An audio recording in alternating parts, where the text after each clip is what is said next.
Good afternoon and welcome back to United TV. Bruno Tonali, maybe looking at this one, Bruno Guimaraes, Tonali linked to Manchester United, and they have been talked about for quite a while, but are we going to see Tonali's price actually go down? Are we going to see Bruno Guimaraes actually on the radar as a Manchester United option? I think looking at the price, I think Bruno Guimaraes, it feels very much like the sort of deal we did a few years ago for Casemiro. So I don't know if that's on the table, but it looks like Manchester United are maybe making some inquiries for both players. So that's going to be one of the talking points. The other point, which is worth discussing as well, is that Manchester United, in terms of this as well, this is coming out from a few different sources saying that there's a feeling within football circles that the demand for Nottingham Forest to get £120 million for Elliot Anderson will not happen. I don't know what clubs see as being the top price they're going to possibly pay, but I think in terms of that 120 million, it is a lot of money.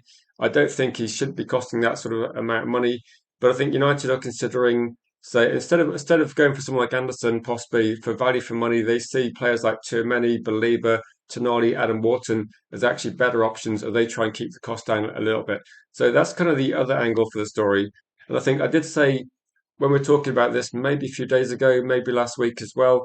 Actually, it's been a couple of days since I spoke about Tonali. But I think when we first see the initial prices of 120 for Anderson, 100 for Tonali, and those prices are going to come down, aren't they? So we're now kind of at a point where maybe 80 million feels a bit like a more achievable price for Newcastle to try and get. And also, if you look at Adam Wharton possibly being 60, 65, if you look at maybe other options as well, how much Angela Still is going to cost, I think there's a certain amount that maybe Tonali will cost, but it's not going to be the sort of £100 million that was talked about maybe a few days ago, maybe a week ago. But there was one confirmation from Fabrizio is that pretty much Tonali's not going to be moving back to Italy. So that's probably ruled out. And I think Fabrizio is pretty much saying that if Tonali moves, it's almost certainly going to be a Premier League club. And maybe the other competition could potentially be Arsenal, who have been talked about a little bit. They were talked about quite a lot in January. So this is kind of the story. And there's obviously going to be a few things to be considering about whether £80 million is a good use of that sort of money. And so I think that, yeah, I think if you look at it, prices are going to be very high indeed. Grace says, would you take Sander Berg of Fulham? I think if Manchester United are looking at buying three midfielders, then Sander Berg, think, would be experienced. How much would he cost? I think is another case. I think if you start talking about players for £30 million or that sort of price, then you've got a lot of options on the table. Jason saying, yeah, non-Premier League options like Edison as well, potentially an option. If you're looking at maybe, if you're looking at the say 25 for Berg, okay, I know someone that actually was talking about Berg about 5 years ago. And he was a massive fan. So no, Berg would be definitely like if you think Berg's a good option for 25, maybe Hayden Hackney for 30 million, Edison for 35. So there's options out there to actually go for this. I think Man United are generally looking at trying to sign one of three players. It seems to be Tonali, Tchouaméni, or Anderson is going to be the most expensive players Man United might buy. But again, there is going to be a poll running for the duration of this stream where people can vote. You can obviously get your say in the comments, and we'll go through comments as we go through the stream. But if you want to vote whether you think it's a good option, I think £80 million is starting to be, it's starting to actually become a little bit more of a sensible use of the money. I think it's still a lot of money, and there's no guarantee that Newcastle will get £80 million for Tonali, and it might mean that Manchester United still use this as a benchmark to lower other deals. So if we're seeing a story coming out about Anderson and no team wants him for 120, like how much does Anderson go for? That's probably another question. That if Anderson's going to be the most expensive transfer, maybe from like a Premier League team to a Premier League team this summer, if Anderson's price starts going down, then maybe that's a good thing. Like a team playing, if somebody pays 120 for Anderson, for example, and that deal happens quite early, it does, I think, push the prices up, and it does show that clubs will be maybe a bit mindful of what they're going to spend. So just to reiterate that regarding what's being thought about in football circles is that no club's going to pay 120 for Anderson. But the question for me would be like, how close do they get? Like, if they do go for 100 or that sort of figure, then you would still see a lot of players. Gradually, the prices are pushing up. And like I talked about Bawadi this morning, potentially that could be a bidding war between multiple clubs as well, which could push the price up. I mean, he's under contract at Lille for a while. So I think the options for cheap players is probably gradually diminishing. Like we have, we can still look at Hayden Hackney as a cheap option. We can look at Sander Berg as a cheap option, and we can look at probably Edison as a not a bad option. But it's tricky, isn't it? It's tricky to try and get one. And so the real question is that's the perfect question, to be honest. The real question is going to be who would be a good player to play alongside Manu, and also 65 million for Bruno Guimaraes. He's cheaper because Bruno Guimaraes is a few years older as well. So there's definitely a reason why certain players are going to be different prices. So I think once you start getting closer to 30, and there has been some injury issues a little bit regarding, I suppose, Bruno Guimaraes. I think Newcastle see Bruno Guimaraes as a key player, but they would also look at it. Given the age he's at, they would consider selling him potentially. So I think the question is going to be if Man United could get one of these players. It's honestly like Bruno Guimaraes is tempting, isn't it? Does anyone actually know how old Bruno Guimaraes is? Because I didn't check before I started, but potentially you could be looking at a situation where Bruno Guimaraes could be. Maybe Man United are considering this. Like if you're going to spend quite big money, though, I think United would probably go a little bit younger. I think that's what I would be thinking about regarding this one. So if he's 28, then yeah, I mean, if roughly about that sort of age, I'll say Bruno Guimaraes. Then I think if Bruno Guimaraes was a couple of years younger, I can see it being a good option. I think he is more important to Newcastle at the moment than Tonali is, but I think they would be, yeah, they would. I think they would like long term. It might be that they're looking to sell Tonali because they're going to get more money. I think it's just honestly a bit. I think with Bruno Guimaraes, I think that's the sort of deal potentially we would have done 5 years ago. I don't think we're going to be looking at trying to get Bruno Guimaraes now just because of his age. Like you would be giving him a big contract, you'd probably have to give him a higher salary than Tonali, but in like a few years' time, you're probably looking at having to replace him. So yeah, I think United, if a player's getting closer to 30, 65 million is a bit too much. I think we should be looking at younger people that can do maybe not maybe if you buy a player that's 20, 21, 22, you're probably not going to get a football player that can do what Bruno Guimaraes does in the first year, but I think it'd make a lot more sense long term. We could be looking at maybe I just see this comment from let me put that comment up from Grace. We could be looking at maybe too many Fernandezes at the club. So maybe that's an issue. But you're saying 65 million for Bruno Guimaraes is a no-brainer. I don't know, Bilal. When you get to that sort of age, I think it's a bit more. There is risk associated with that. Welcome to the chat, Tyrone. I'm interested to know, Tyrone, what would your thoughts be on these two players? Like, if you're looking at this one, I suppose the question is going to be, like, for United, what's the best option? Like I would say the best option for me feels like too many. That would be definitely a favourable deal. Um, Mainly because I think too many comes in. He's going to be bringing the experience, etc. He's going to cost a little bit less than these players, or maybe similar to Bruno Guimaraes, but he's a bit younger, experience at the higher level. So yeah. Danny, you're saying that you think Fernandez is a younger version of Bruno Guimaraes. I mean, that's pretty high praise considering his age. But then he's probably going to be, if you're looking at this one, and if Manchester United, the way we're doing transfers at the moment, if you consider all the transfers we've done recently, if there's a few options on the market, and at the moment, like we've got Bruno, we're talking about Tonali, if you've got a few options on the market, Manchester United have generally favoured the younger signing.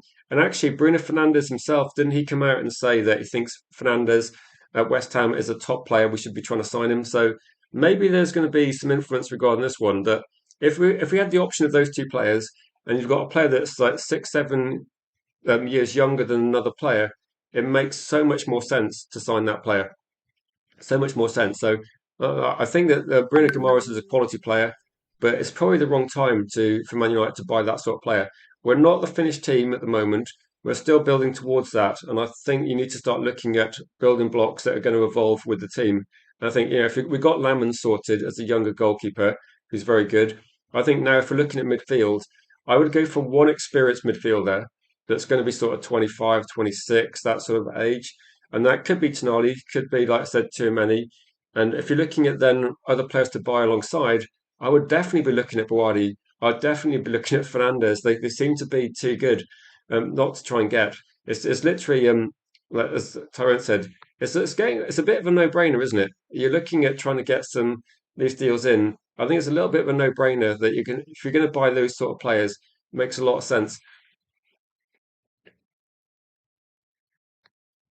Is there any possibility the Saudis pull out of Newcastle? They're getting out of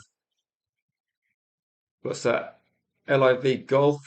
Okay. I saw something recently, and this is something which I did see the story on social media. I didn't look into it loads, but there was a suggestion. I know, like we were saying, Stephanie, there was a suggestion that maybe it's the rules in football, maybe it's the financial constraints Newcastle are under. But I did read something maybe about 3 days ago that said there is potential that they're looking at leaving Newcastle because they feel they can't really do what they want to do at Newcastle. So there is potential at Stephanie. There is like they've got an asset there. They bought it. They built it up. It's a stable Premier League club. They've got some good players there. How far can they take it? That they're not allowed to put in the money that they want to. So I think there is a possibility that they'll just look at other. I don't know if they'll look at other football teams or they'll look at other things they can invest the money in. So it might be. It might be. I mean, they've been there for how long now? About 4 years, 5 years, and they might see like, now what's the trajectory for Newcastle? It feels a bit like Newcastle have kind of hit a ceiling as well. So I say like insurance company. Yeah, no, I think with like this one, it is a possibility. And Grace saying put Grace that you may be on your own with that one. I was defending Dallo quite a lot recently. Actually, you'd be happy to know that. But I think yeah, he's not. People want to sell him, but he's not the biggest issue as well. So yeah, Tonali's not at the World Cup because I mean Tonali's a contributing factor very slightly, I suppose, to this one. No, there's the when we're looking at Newcastle, it does feel a little bit like Newcastle. If you remember when Tonali signed and when Isak signed and when Bruno Guimaraes signed, it looked like Newcastle were on the way up. Lots of good players coming to the club. It feels a little bit like for me, it feels that if I was a Newcastle fan, I'd be pretty much you'd have to accept at the moment Newcastle are gonna. I don't think they're gonna have a very good couple of years. They're having to sell their best players because they want to reinvest in the squad. And unfortunately, they bought quite badly as well. So, yeah, I think when you're looking at the situation, I think it's definitely going to be, if you're a Newcastle fan, then probably um, it might not be a good stream to watch because I think Newcastle, if we're realistic, Newcastle are going to have to sell their best players. And then there is definitely a trend towards the best players wanting to leave. So Tonali's ambitious. And I think players at the moment, like Newcastle can sign certain players because I think Newcastle is seen as a stepping stone. And with players leaving, if Tonali goes to Manchester United and Gordon goes to, say, Liverpool, or actually Gordon is quite heavily linked to Bayern Munich, and then it could be that they're left with Bruno Guimaraes and they have to try and rebuild. And the players they bought recently, I think Wissa, they're going to sell for a loss. And then Walter Maida's been a bit average recently. And then they've got Elanga. So yeah, Newcastle are a mid-table team for me next season. I think they're going to struggle to really kick on. Um, Mr. Chris is saying, for you, it's a bad idea. Less with two Newcastle midfielders. So you're saying Italians really? I suppose that yeah. I'm trying to think of Italians. Like Zola's probably the one that stands out, and maybe like a few Chelsea players as well. And Doug's saying Anthony Gordon will be leaving Newcastle, not been in the Newcastle side recently. Do you think Newcastle sell Tonali plus Gordon is probably the conversation? Because I remember reading that it's almost like they have to sell one to try and invest in the team. Would they sell both of them? And with this link, this is the first time I've seen a sort of price put on Bruno Guimaraes. So I thought Bruno Guimaraes, I don't believe he wants to leave the club. If Bruno Guimaraes leaves the club, it's been described as being like something devastating for the fan base. They see him as like their best player and their key player, and it would represent a different strategy for Manchester United. We've not signed a player that sort of age, maybe since actually Casemiro might be the one deal that springs to mind. But I think Casemiro and Bruno Guimaraes, would you be happy with Casemiro, let's say Man United getting Bruno Guimaraes as a replacement? He's very slightly older than say like Tonali and also Tchouameni. I don't think 28, if he's 28, is too old. But again, people do actually have strong opinions on certain age profiles regarding this one. Um, Yanni's saying that Gordon's too expensive for Bayern Munich. I think Gordon is too expensive for any. Like, I don't think Gordon is a sensible price. I think Gordon is way too much. Like when people talk about 80 million for Gordon, I struggle to see the value. I mean, I don't know. I mean, people were talking about Elise before he moved to Bayern Munich, but he was a much better player before he went to Bayern Munich. I think if Gordon goes for 80 million, then something's going on somewhere. I don't see how he's worth that sort of money. And Tyrone's saying Newcastle got big money for Isak, they're not short on funds. I don't know, he's sure, Tyrone, because they did get quite big money. But if you think about it, how much money did they get for Isak? Because they did spend a lot of money. They spent nearly 60 million on Wissa. They spent close to 60 million, actually, it would be 60 million plus add ons for Alanga. They spent 60 million for Gordon. They spent a lot of money on pretty mediocre players. But if you're looking at the return, then Elanga shouldn't cost 60 million. I think Worcester has contributed almost nothing for about 60 million. And Gordon was a 60 million buy. So if they sell him for 80, they haven't made lots of profit on Gordon. They still spent a lot of money on Gordon. And no, I think that Isak one obviously they did really well, but they're only going to get they're going to get the fee in installments. I think they're losing out a lot of money. They're not got Champions League football next season. They've not got any European football. They're finishing mid-table, quite disappointing. So it's going to hit their finances. And they were hoping to try and stay in the Champions League and renegotiate and get good contract, get good sponsorship deals. So I don't know. It's going to be. I don't think Newcastle look like they're going to be particularly big spenders unless they sell somebody. He did get. I think when he moved over from Serie A, he served a suspension for that, didn't he? It must be about three. Is it 2 or 3 years ago? As Grace is saying, so not many natural DMs out there. Most midfielders were linked to are mostly eights. I think we're saying this morning as well. We like Bawadi as being a potential top quality player in the future, but he is again more defensive, I suppose. So if you're looking at the options, probably the obvious one is going to be like the obvious one out there would be too many. If you're gonna, if I was like pressured into making a decision, I think too many for 70 million is the obvious, like the obvious deal. But if too many is off the table, it becomes a bit more problematic, and then everybody's going to have a completely different view regarding this one. As Stephanie said, if you just tuned in as well, please don't forget to vote in the poll, and also if you could click the like. If you are new to the channel as well, we're pretty interactive. So if you've got some thoughts and opinions, then let us know what your thought process is. If Manchester United don't get too many, what's people's next go-to midfielder if you're looking on the defensive side? Or do you think that do we actually need to go for a player that is more of a six, or do you think it's it was has been suggested recently? Would you go for a couple of different options? Would you say that actually why don't we go for a couple of midfielders that can be eights and maybe alternate who's going forward? Like do we need to get like someone that is essentially mainly defensive in midfield, or do we want a bit more? Do we want our midfield players to be able to attack and go forward? Lucky says you'd like to have Belieber, Fernandez, or Alex Scott. I mean, too many is a quality player as well. I mean, exactly. There's not a weak player on that list, to be honest. Like I know people are criticizing Belieber's like recent form, but I think Belieber actually would be a good complementary player alongside Mainu. And I think Belieber might be one of these players that it seems with the valuation of players, you're almost like one good year away from being I know, like a 90 million pounds player, and you're one bad season away from people saying you should cost 30. In reality, I think you have to be mindful that these younger players are going to be having lots of ups and downs, and it's generally difficult to put a price on them. Um, so let me go through a few of the comments because there is quite a lot of comments coming in. And so you would say Buwadi is a CDM. I would say that, and I would say Buwadi is like for me in a perfect world. I think Buwadi should be having another couple of years, probably in the team he's at. But football doesn't wait for people to develop, does it? People want to buy these players immediately. I was trying to think of an example that there's definitely a couple of players I can think of that age 18, he's pretty raw. He's developing nicely. He's playing lots of games at Lille. The fact that Lille are in regularly in European competition, I think, is a positive for Boadi as well.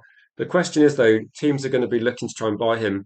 The only thing you could think of is that sometimes Chelsea go for players that are this sort of age and then loan them out. I don't think Manchester United are in a position to buy Boadi for the amount of money he would cost and then loan him out somewhere.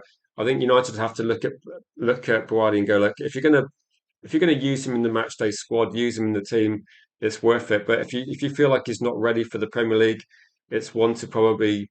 It's difficult, isn't it? It's a hard decision. If Manchester United had a really good midfield, if we do, no, say in a year's time, if Buwadi's up for sale and Manchester United have fixed their midfield, I'd be seriously looking at him. But it could be maybe it's the season's a bit too early for United. I said, what about Agume of Seville? He's younger, less experienced than too many. He's definitely on the radar for fans, isn't he? And he was definitely talked about possibly last summer as a potential. At the moment, I don't think, who was it that said it? There was a couple of journalists that said that the only player that Manchester United are looking at in La Liga was too many. I don't know if that's definitely the case, but other sort of links have been somewhat dismissed by other journalists. And I think most people look at other leagues as well and say that they are definitely considering a couple of players in different leagues, but it's not a huge amount of players.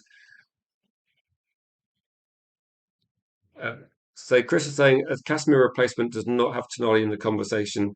No, I think it's if you're looking for a like-for-like replacement, then too many is probably the most. But again, no one's going to be exactly the same, are they? Tony, you saying Belieber, you'd like him still? Welcome, Quinn, to the chat. Um, yeah, no, it was 100 million last week, so it could be cheaper and cheaper, couldn't it? If we're patient, it depends on. I think a lot depends on the first couple of transfer deals. If you remember last year, when you get a couple of big deals early on, it could push prices up. So I'm actually hoping that we see some of these players go for sensible prices. I'd say too many's not leaving Real Madrid unless it's forced out, and so why do we want? He's not injury prone though, Danny. That you're thinking you might be thinking of Camavinga. Camavinga's got some injury issues, but I think too many plays most games.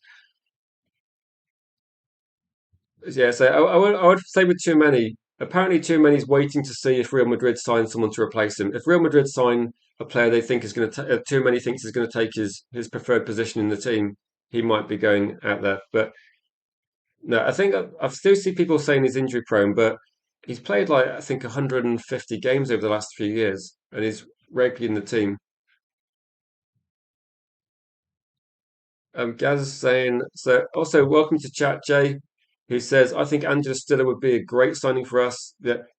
That's potentially like one of the deals I think should be an early deal if we're going to get that deal done. Like, but again, there's probably still there is still question marks, isn't there, over any non-Premier League club, any non-Premier League player, and say how much would he cost?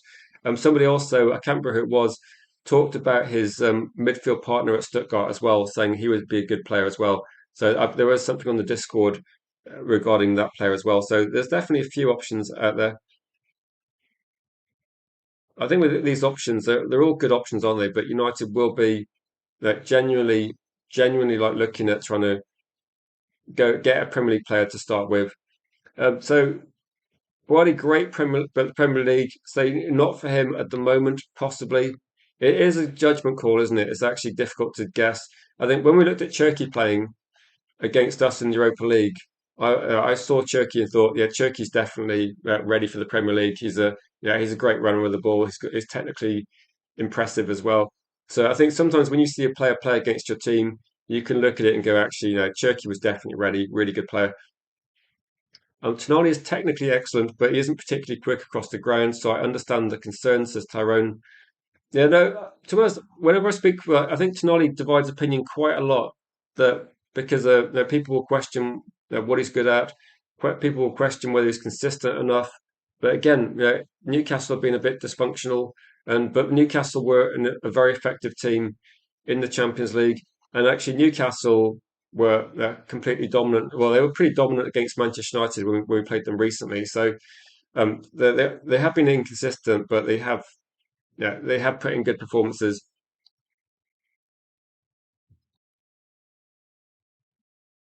So you liked Tonali when AC Milan loaned him out, but I think 80 seems to be like the thing is everybody's saying everybody's overpriced. So if Belieber's overpriced at 70, if Tonali's overpriced at 80, and Anderson's overpriced at 120, then it just seems to be that I think unfortunately with this, I think transfers are just going to be quite expensive, aren't they?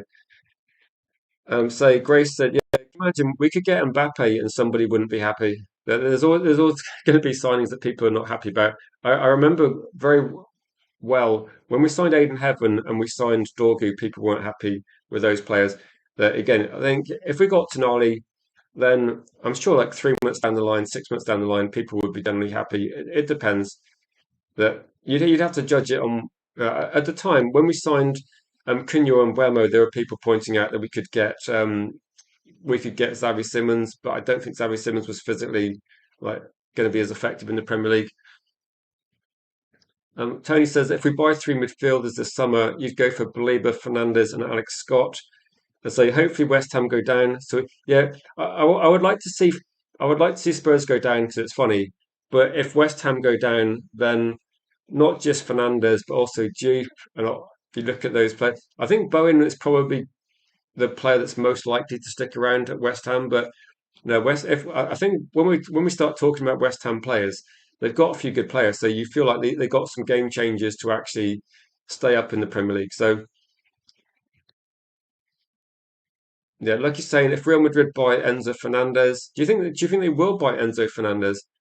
But there is like speculation that Real Madrid are looking at trying to get Rodri as well. But it's apparently Rodri was going to be moved on from Manchester City in favour of Enzo Fernandez. So if Real Madrid look at Rodri's injury record and go, actually, let's move him on and get Enzo Fernandez instead. So maybe that would change things a little bit. So I think too many still not sure what it's going to be doing. And Quinn saying if a footballer can't match the physicality needed, they have to be technically brilliant.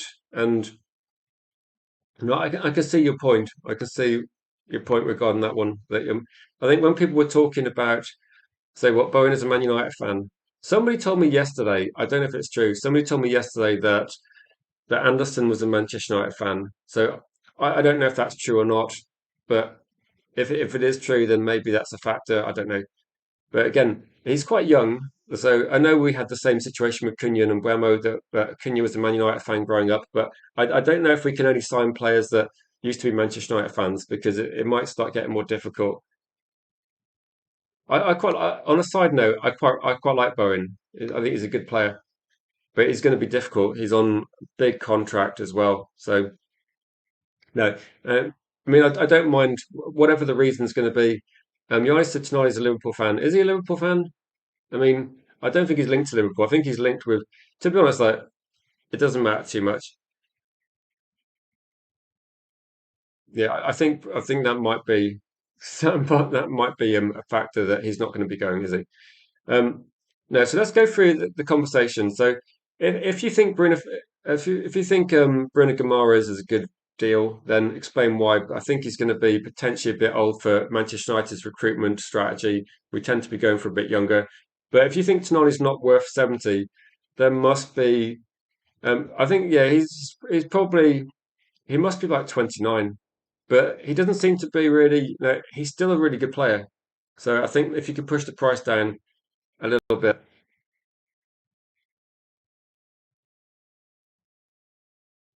But no, in terms of like this one, the question for Tonali is if you think 80 million is too much, and I heard that Gordon was trying to force the bid to Liverpool as well. If 80 million is too much, and you're looking at saying Manchester United is looking to sign Tonali, this is we'll talk about alternatives in a second. But if you're considering the price and you go right, how much is Tonali going to cost? Newcastle say 80. Manchester United fans feel that might be a little bit expensive, or it could be that we actually have. This is one of those transfer windows where there are actually a lot of credible options as well. So it's not that we have to get Tonali or we miss out on a midfielder. An abundance of options to go for. If you feel like 80 is too much, is there a price where you think actually that's quite a good deal? Because is it going to be potentially that? Yeah. And welcome, Ryan. So none of these midfielders are particularly brilliant, just slightly better than the rest. Feels like a massive drop in quality in recent years. Uh, so in terms of like this, how much would you pay for Tonali and go, actually, he's going to be a good signing at that price? Because if 80 is too much, like clearly 100 was a lot. Welcome Broken Verdict to the conversation, saying Tonali over Scott. For you, he's a better player. And football is about opinions, isn't it? And it's funny that I can probably read out another opinion that will say exactly the opposite. That will say that they feel like that Alex Scott is a better midfield player than Tonali. And again, sometimes it depends on how much you're actually looking at in terms of what you want to see. I'd say Berber's saying that Tonali 50 is pushing it. To be honest, do you think it's like if you've been a football fan for a long time, is it just going to be difficult to kind of like 50 million sounds like it used to be a lot of money, didn't it? And now 50 million sounds like a sort of squad option. Do you feel like you almost have to look at it and say that forget the price and just look at which players are on the market, how much they cost, and then trying to work out what's the best option? Because I think at the moment the cheapest player out there is going to be Hayden Hackney. The most expensive player out there is probably going to be Anderson, and then all the other players are probably going to be between like 40 to 70 million. There's not going to be loads out there. I think Tonali might possibly be, yeah, if 100 million is the price that they want, he could possibly be the second most expensive that's been listed. I mean, yeah, 80 million bought Harry Maguire a few years ago, didn't it? D Hexton said we need player attribute charting skill wheels to compare these players. So I guess when we're talking about this, maybe I should look at we should try and find some stats or something we could put up and maybe look at one of those graphics to put on the screen because I think at the moment the difficulty is going to be is like do we look at Tonali as someone to play alongside Mainu or are we also looking at so I think at the moment you'd have to consider any sort of big signing that's going to be 70 million pounds plus. You'd have to consider that they're probably going to be starting most games at Manchester United. Manchester United, I'm going to sign Belieber for 70 million pounds and then buy someone for like 90 that's going to take his place. Like 70 million pounds is probably going to be a first team player signing, like similar to last year. If we sign Tonali or too many, they're definitely first team signings.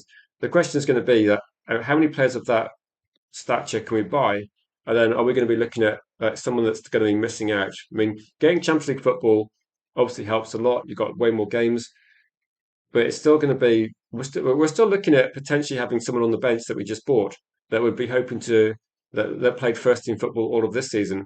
So it's really a tricky situation, isn't it? So let's go through these. Tony says you'd like to see some signings that no one sees coming, an unexpected one. It would be quite nice, wouldn't it, to get to suddenly see a run. Do you remember back in the day, you used to suddenly see like there's no information, and suddenly Man United announced they'd signed somebody. So at the moment, the only thing that happens regarding that is probably we've probably got some deals working in the sort of pipeline for South American players, and that's the sort of deal that would probably come out of nowhere, and suddenly we'd find out we signed them. But that might be more in the line of like a Roscoe and Leon, so we probably won't hear about them in the first team for a little bit of time. So then we might get some signings no one sees coming, but they're probably going to be not necessarily be ones for the first team. A better version of Agate, I don't know. Everyone's a better version of Agate, aren't they? That I think every single player we talked about at the moment is going to be a better version. Um, yeah, Gaz says we need three central midfielders. Two need to be first team ready, and then bringing the youngsters back up like Hackney. So yeah, if you're going to buy three players, I do like the idea that if you're looking at say Tonali or too many, they're first team ready, aren't they? Belieber would be first team ready. I think Angela Stiller would be first team ready. The only ones that you could look at as bringing as a backup would probably be Hackney because he's in the Championship. Would probably be Bawadi because he's playing in the French league at the moment and he's only 18. And it could be potentially. I'm trying to think who else. Like maybe some like Joe Gomez is actually quite experienced for a backup, but again, he's quite a good price. So it could be yeah. Um, yeah, Binder for me is not a goalkeeper, so I think he's physically unable to play in the Premier League, let alone CDM. So yeah, definitely not. Um, apparently, breaking news: Bruno Fernandes has been named PFA Fans Player of the Month for March. That's interesting because sometimes Bruno seems to like not be popular with fans, but no, Bruno Fernandes is like going to be breaking records this season. Hopefully he carries on against Liverpool. Um, yeah, I can't say too much. I can't say too much on this one. Maybe at some point we'll have a conversation about Tonali versus other players. If it comes down to, do you remember last season it came down to Ollie Watkins and Sesko? At the moment, there's literally too many people to compare with each other. I think a few people are comparing Alex Scott to Tonali, and I think Alex Scott is potentially maybe better value for money based on recent form. But again, it's worth considering. Um, Tyrone, you'd be very disappointed if you missed out on Stiller. I think Christopher Vivell would be disappointed if he missed out on Stiller as well. It would be, yeah, it would be that the styling he's pushing as well. So yeah, it would definitely be that one. I think Bruno Fernandes, like Player of the Year, has got to be a shout. If he beats the record and Manchester United get third, then I don't think there's any player in any other team that's actually outperformed Bruno Fernandes in terms of consistency and the circumstances. Whereas the bet says you don't want to sign a player who's signed a contract till 2031 last season, wants to leave 6 months later, going gets tough. And saying we need fighters and team players, not egos and runners. So I agree with your point about if a player signs a contract and instantly wants to leave, I suppose the difference in this situation might be that there's been a lot of football players over the last 18 months, and it seems to be a strategy now that clubs give you a good pay rise, they give you a 5 year contract, and the idea is they're going to cash in on you very quickly. So if you look at Semenyo signed a 5 year contract in the summer last year and was instantly sold in January.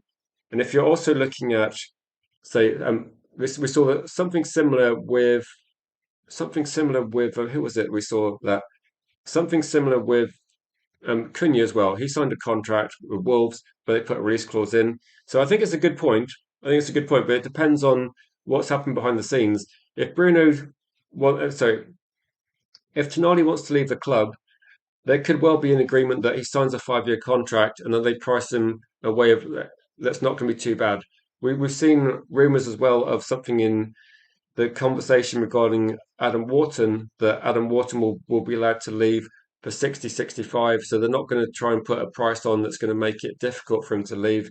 They're going to be that. So I think if Tonali signed a contract and Newcastle are hoping he stays part of their team for 5 years, 100%. I'm just saying that we don't know the circumstances. I mean, from the outside doesn't look great, does it? So from the outside, it doesn't look great, and it looks like a player that's clearly not going to be dedicated to staying. And yeah, a Man United could have the same sort of situation where, yeah, say we sign Tonali, give him a 5 year contract, which you would, put him on a big salary, which he would be on. What if Man United then next season Real Madrid come knocking and we're going to see Tonali downing? I don't like to use the phrase downing tools, but are we going to see his performance drop? Are we going to see a player that wants to move out? It's exactly the same as if you remember Gyökeres having a bit of a tantrum because he wanted to leave Sporting Lisbon, and as soon as you see that, you just think, right, we need to get a serious football player that's going to be fighting for staying at the club. So Woodman goalkeeper for Liverpool on the weekend. That I think Liverpool got some issues. It's honestly, I think Man United have got a really good chance of beating them on the weekend. Hopefully that if Bruno Fernandes can get a couple of assists as well, yeah, that would be a good option. So at the moment, looking at the conversation, and let's see, most people in the comments are not massively in favour of paying that much money for Tonali, but at the moment, it's still 63% people voting that they would sign Tonali. So if you're in the chat and you would sign Tonali for 80 million, then get involved in the conversation because most people that are in the chat are saying that they would not do that deal. Semenyo was a player. Amram was obsessed with runners. I think he needed Usain Bolt type athletes to cover the distance left in his formation. So no, I think Amran needed player profiles that barely exist to try and play his formation. But yeah, Semenyo would have done a job. But Cake says if United bid for Tonali and he turned around and said no thanks, I've signed a new deal with Newcastle 2030, people would criticise him for having a small club mentality for snubbing United. One of the things I have read as well regarding so for Danny, you're saying he's overpriced, overhyped. I don't think too many people are hyping up Tonali. I think we're just saying that he would cost a lot of money. But no, if Manchester United are looking at trying to buy him, the question could be that how much of this is coming from Tonali? I think when we saw Tonali being talked about with to Arsenal, it didn't look good, did it? In January, it looked like Tonali was angling for a move in January, and Arsenal seemed to be a club they thought might be able to buy him. I mean, at 80 million pounds, I'm guessing that could Arsenal spend another 80 million pounds on their midfield? I mean, possibly. It could be that. United side Dice says for 65 million, you would 100% take Bruno Guimaraes. Do you think that for 65 million, like Bruno Guimaraes, obviously, I think a lot of people in the comments do like Bruno Guimaraes. Do you think there's going to be any chance? Yeah, yeah, no, I think that's true. I think on this channel, I think we're generally skeptical about a lot of players that are linked to Manchester United. I think if we were actually going to be, if we were talking about only players that we wanted, it wouldn't be quite the same list, would it? But the Manchester United links are quite strong. I think there are a lot of people on social media that do rate Tonali, and there is like obviously a lot of interest in Tonali. I think on this channel we're I think we're just kind of mindful that there's actually better options potentially out there that could be a bit cheaper. So United side die making sensible points as well, saying that Gamara's is very similar to Casemiro, whereas Tonali has defensive liabilities, and say for 65 million you can't go wrong, to be honest. Yeah, the reason why we got Tonali there is 'cause he's kind of part of this. So we've got Gamara's there, part of the same story, but I think because Bruno G is like 29, says Gaz, I don't think Bruno G is going to be part of the conversation. I don't think I think he's that this isn't my thoughts, but this is kind of Manchester United's recruitment thoughts. They think he's too old, I would agree. So I think he's too old for Manchester United based on our recruitment strategy. Over the last year, I found that we talked about a few players that would be not particularly expensive and would fit in the squad as good options, but based on the age, it seems to be it seems to be that Manchester United do not want to sign anyone over 26. I think what they're looking at is I think Manchester United have kind of looked at maybe 2028 as a season and go, right, every player we sign for the next 2 or 3 years has to be at least a significant part of that squad in 3 years' time. So it does make sense from a medium term strategy that if you want to make sure your team doesn't have to keep getting replaced, keep getting refreshed too much, if you sign a player that's 29, but you're also signing players that are 18, 19, then it feels a little bit like before the 18, 19-year-old hits their peak, the 29-year-old needs to be sold. So I can see the logic, but I think if we're looking for what's good for Man United next year, it's probably different from what is good for Man United in 4 years' time, isn't it?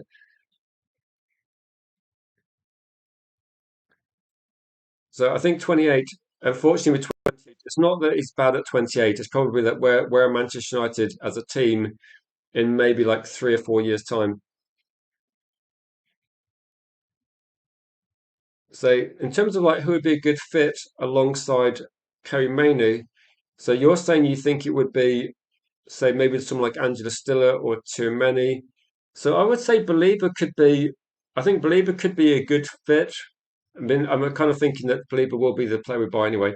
But I think Belieber could be a good fit. You got someone that's like pretty mobile. It's somebody that's going to be able to maybe complement Koeman's he's not incredibly quick, but he is very good at a lot of other things. When people are talking about stats and things as well, it was pointed out yesterday that we're talking about Koeman a lot because of the contract situation. And Koeman's passing completion rate is like close to 90%. His defensive work, actually, I think Mainu's defensive work goes a bit under the radar. That he's won back possession more than I think anyone in Manchester United's team over the last like probably 3 months to 4 months. So Carrick on.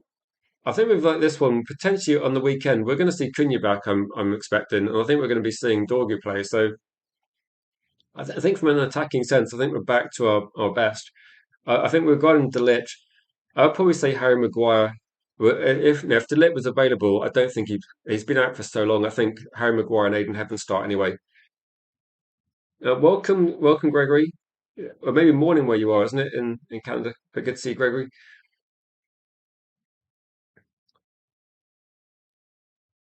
Say, Tyrone said that you're not keen on Belieber, but he would allow Manu to thrive. I think it could be a good option. It could be a good option. Polina is not a bad option, but again, I think he's going to be too old, isn't he, based on our current strategy? I mean, Danny B is like 80% sure Belieber's done. I think Belieber's going to be, I think Belieber is going to be one of the deals that gets announced early. And welcome, Sadek. I know you're a big fan of Belieber as well, Sadek, so you're probably thinking the same sort of thing. Yeah, I hope seeing your eyes comment. Yeah, it'd be good to see De Ligt come back for at least to see that he's actually able to play football again. It looks like Liverpool got some injury issues though. Ekitike is obviously out. Isak's not available. They were both dangerous players in the first game. If Kirkez is out, Bradley, maybe it's a good time to play. So maybe that's a good thing that maybe we're playing Liverpool at the right time. I think that we're going to have their backup goalkeeper as well, which is a positive as well. So yeah, Believer can't repeat the form he's shown this season. Says Kate. No, exactly. I think they're looking at ability rather than form. This could be some good news, and this is I think this is coming from the same source that was telling me that no one's going to buy Anderson for 120, which I don't think is going to happen. And senior sources believe Bruno Fernandes will stay at Manchester United, especially if they demonstrate to him they can challenge for major silverware. So we're not Arsenal, so we're not going to count a charity shield major silverware. We're going to have to try and build towards getting a league title. So now, if they're demonstrating we can challenge, I mean, we're probably actually not too far away from challenging. I think winning is obviously a different thing, but to be actually in the mix, if we beat Liverpool on the weekend, and we beat Liverpool twice this season, and we beaten Man City, we've beaten Arsenal, and beaten Chelsea, then you'd have to say on recent form, then yeah, if you want to convince Bruno Fernandes, then get the checkbook out, start making some serious spending, and then that will be yeah, that'll be good. Say yeah, no, there's a lot of comments. So no, I do believe you, Lucky, but there's a lot of comments in the stream, so it's difficult to read them all sometimes. Some yeah, well, Twitter's going to be a bit of a bed of hot takes and attention seeking, isn't it? So if you read something on Twitter where people talk about Kobel for 55 million, no, I don't think we're going to be spending remotely close to that on a backup. No.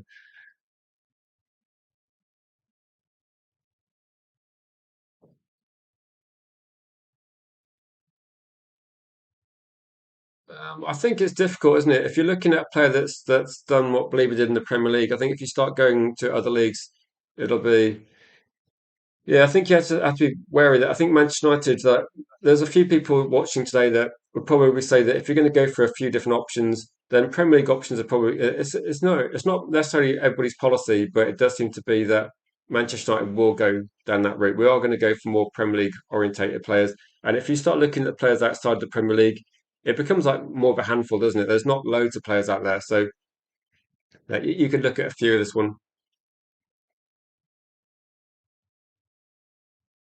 Data MD that actually maybe if you're in the Discord, Dhexion, I don't know if you're in the Discord, there is a pinned link. If you want to post links to things like that, we can have a look at that because sometimes it's worth having a look at different resources to compare those. But no, that's something we can look at as well.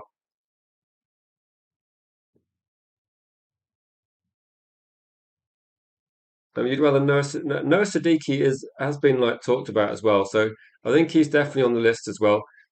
Maybe the fact we're talking about this is because obviously that Guimaraes not necessarily thought for sale, but Tonali is thought to be up for sale. And the question is going to be that if Manchester United do seem to be generally interested in Tonali, and I'm wondering whether they've got a certain price they want to go up to. So I don't know whether it's going to be, yeah, if if Forest win the Europa League, sixth place is guaranteed Champions League football. Is it? Are you sure? So I suppose if Forest win the league, then Aston Villa got Champions League football anyway, if, from league position. But okay, I don't know if you use Discord. It's free anyway, so you can use it on your phone or your laptop. You can post some links there if you got any information you want to share. Then I can look into it. But if you maybe the best thing could do is that after a stream's finished, if you don't want to use Discord, you could post a link or put like as a comment on any sort of video, and I'll see the comment and I can have a look into it. If you've got some resources you think are worth looking at, so we could definitely look at that. I mean, sometimes I put heat maps up. Sometimes I use that data MD that you said to kind of compare midfielders. But again, usually I usually have to look and see if I see it, but there might well be a bit more information coming out as well. So Kate said that if I was going to be signing, no, somebody sent me that, Chris. Somebody sent me a music video, but again, it wasn't really something I think that person watched. But they did put it out in social media, so you have to be careful. Only put things out you want to see shared. I say sixth place for Champions League football. If Villa end up sixth and win the Europa League, Forest wins to get Champions League. Where they are, yeah. So I think if they win the Europa League, then Forest will get Champions League football. Isn't it the top five? So I don't know. We'll have to see regarding that one, but I don't want to see somehow how Chelsea sneaking back into it. I want to see that done. I think it's top five plus maybe others. Cake, look, I think half the chat could probably do the same thing that Agati does. Um, but Tony says, I like Belieber, but if money is an issue, why don't we go for a player that who Brighton want to replace Belieber? I think that's what people are talking about Sangare as like the player at Lens, isn't it? That he could be an option. Also, there was like another player that I think Brighton are looking at maybe a couple of players, and the same. We have seen the same issue. The only difference would be is that players that Brighton sign might be a bit like that. Some like, it might be a good option for Man United, but sometimes the players that go to Brighton maybe they need like 1 or 2 years before they can jump to Manchester United. So it's a little bit like saying that if Brighton have a player in their team for a few years, then they're obviously a good option. They're going to cost more, but Man United fans would have to be somewhat patient with players if they sign younger players or players that have got less experience because you're not going to get the finished article straight away. So there's a lot of options out there, but you might have to accept that they might take a little bit of time to get used to the Premier League, or maybe hit a level that Man United fans feel is what they want to sign in their club. I think if Manchester United are looking at other deals regarding things like that, say you heard Adam, I don't know who, say inform people the other day wrongly about the Champions League. Yeah, I think if people don't know, it's probably best not to say too much.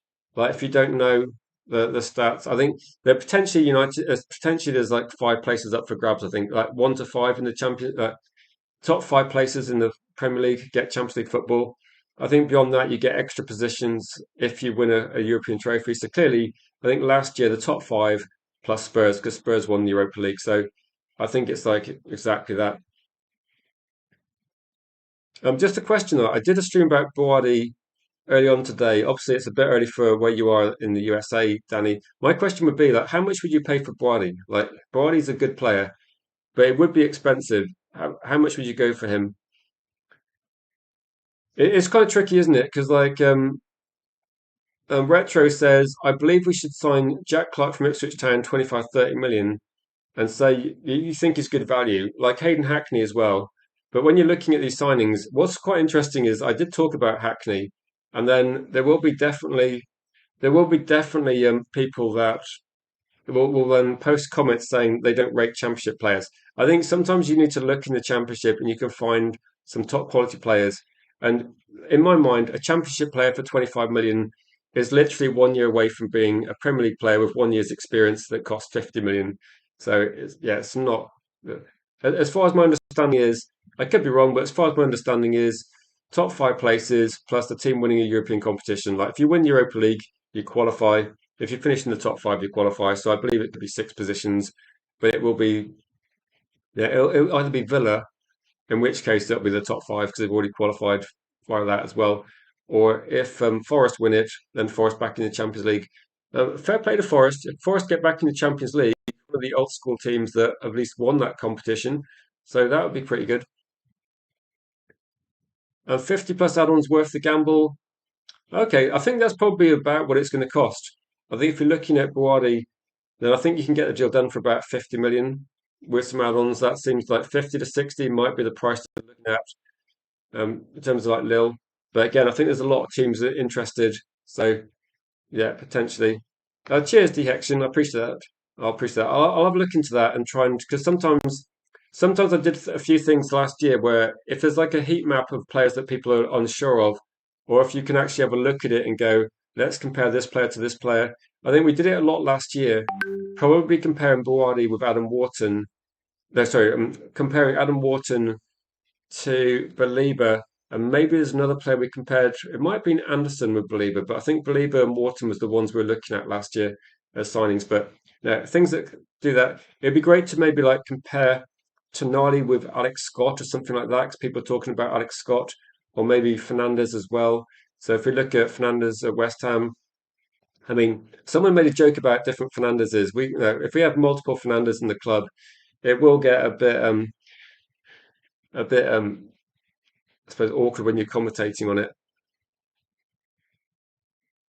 I think one of the things I would say is like looking at the stats as well. I think when you're comparing stats, it's probably sometimes it's context as well.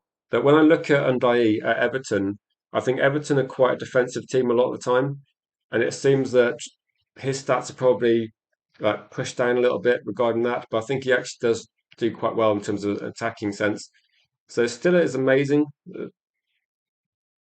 Yeah, there could potentially be a bit of competition for Greenwood's signature, and that's something that I haven't talked about too much because I want to see things develop. And I think for us, that's kind of a little bit as bonus money, isn't it?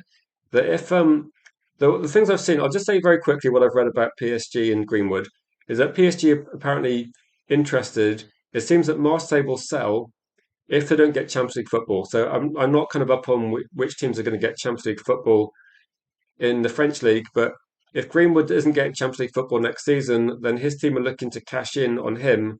He sold for 25 million. There's a sell-on clause of about how much was it?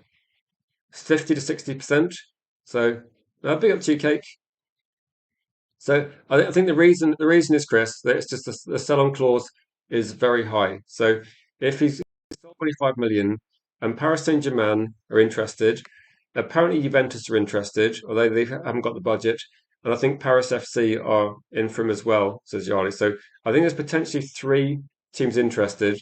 He could potentially go for maybe like 80 million. Like it's not crazy, but so you think the PSG ultras protested against signing Greenwood? Okay, interesting. So it seems that things are escalating quite quickly. So now, if you're looking at that, then that's so. But I think the reason is because Man United can actually get even more. They could get 60% of the sale from Greenwood. So we could be talking about it's extra money essentially. So that's about it.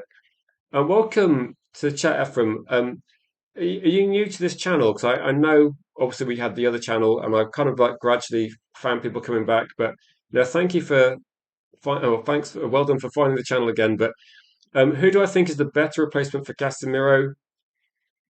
I'm going to say honestly that of the players linked, and I'll be interested to know your thoughts, Ephraim, as well. I think of the players linked to Manchester United this window, I'd say too many.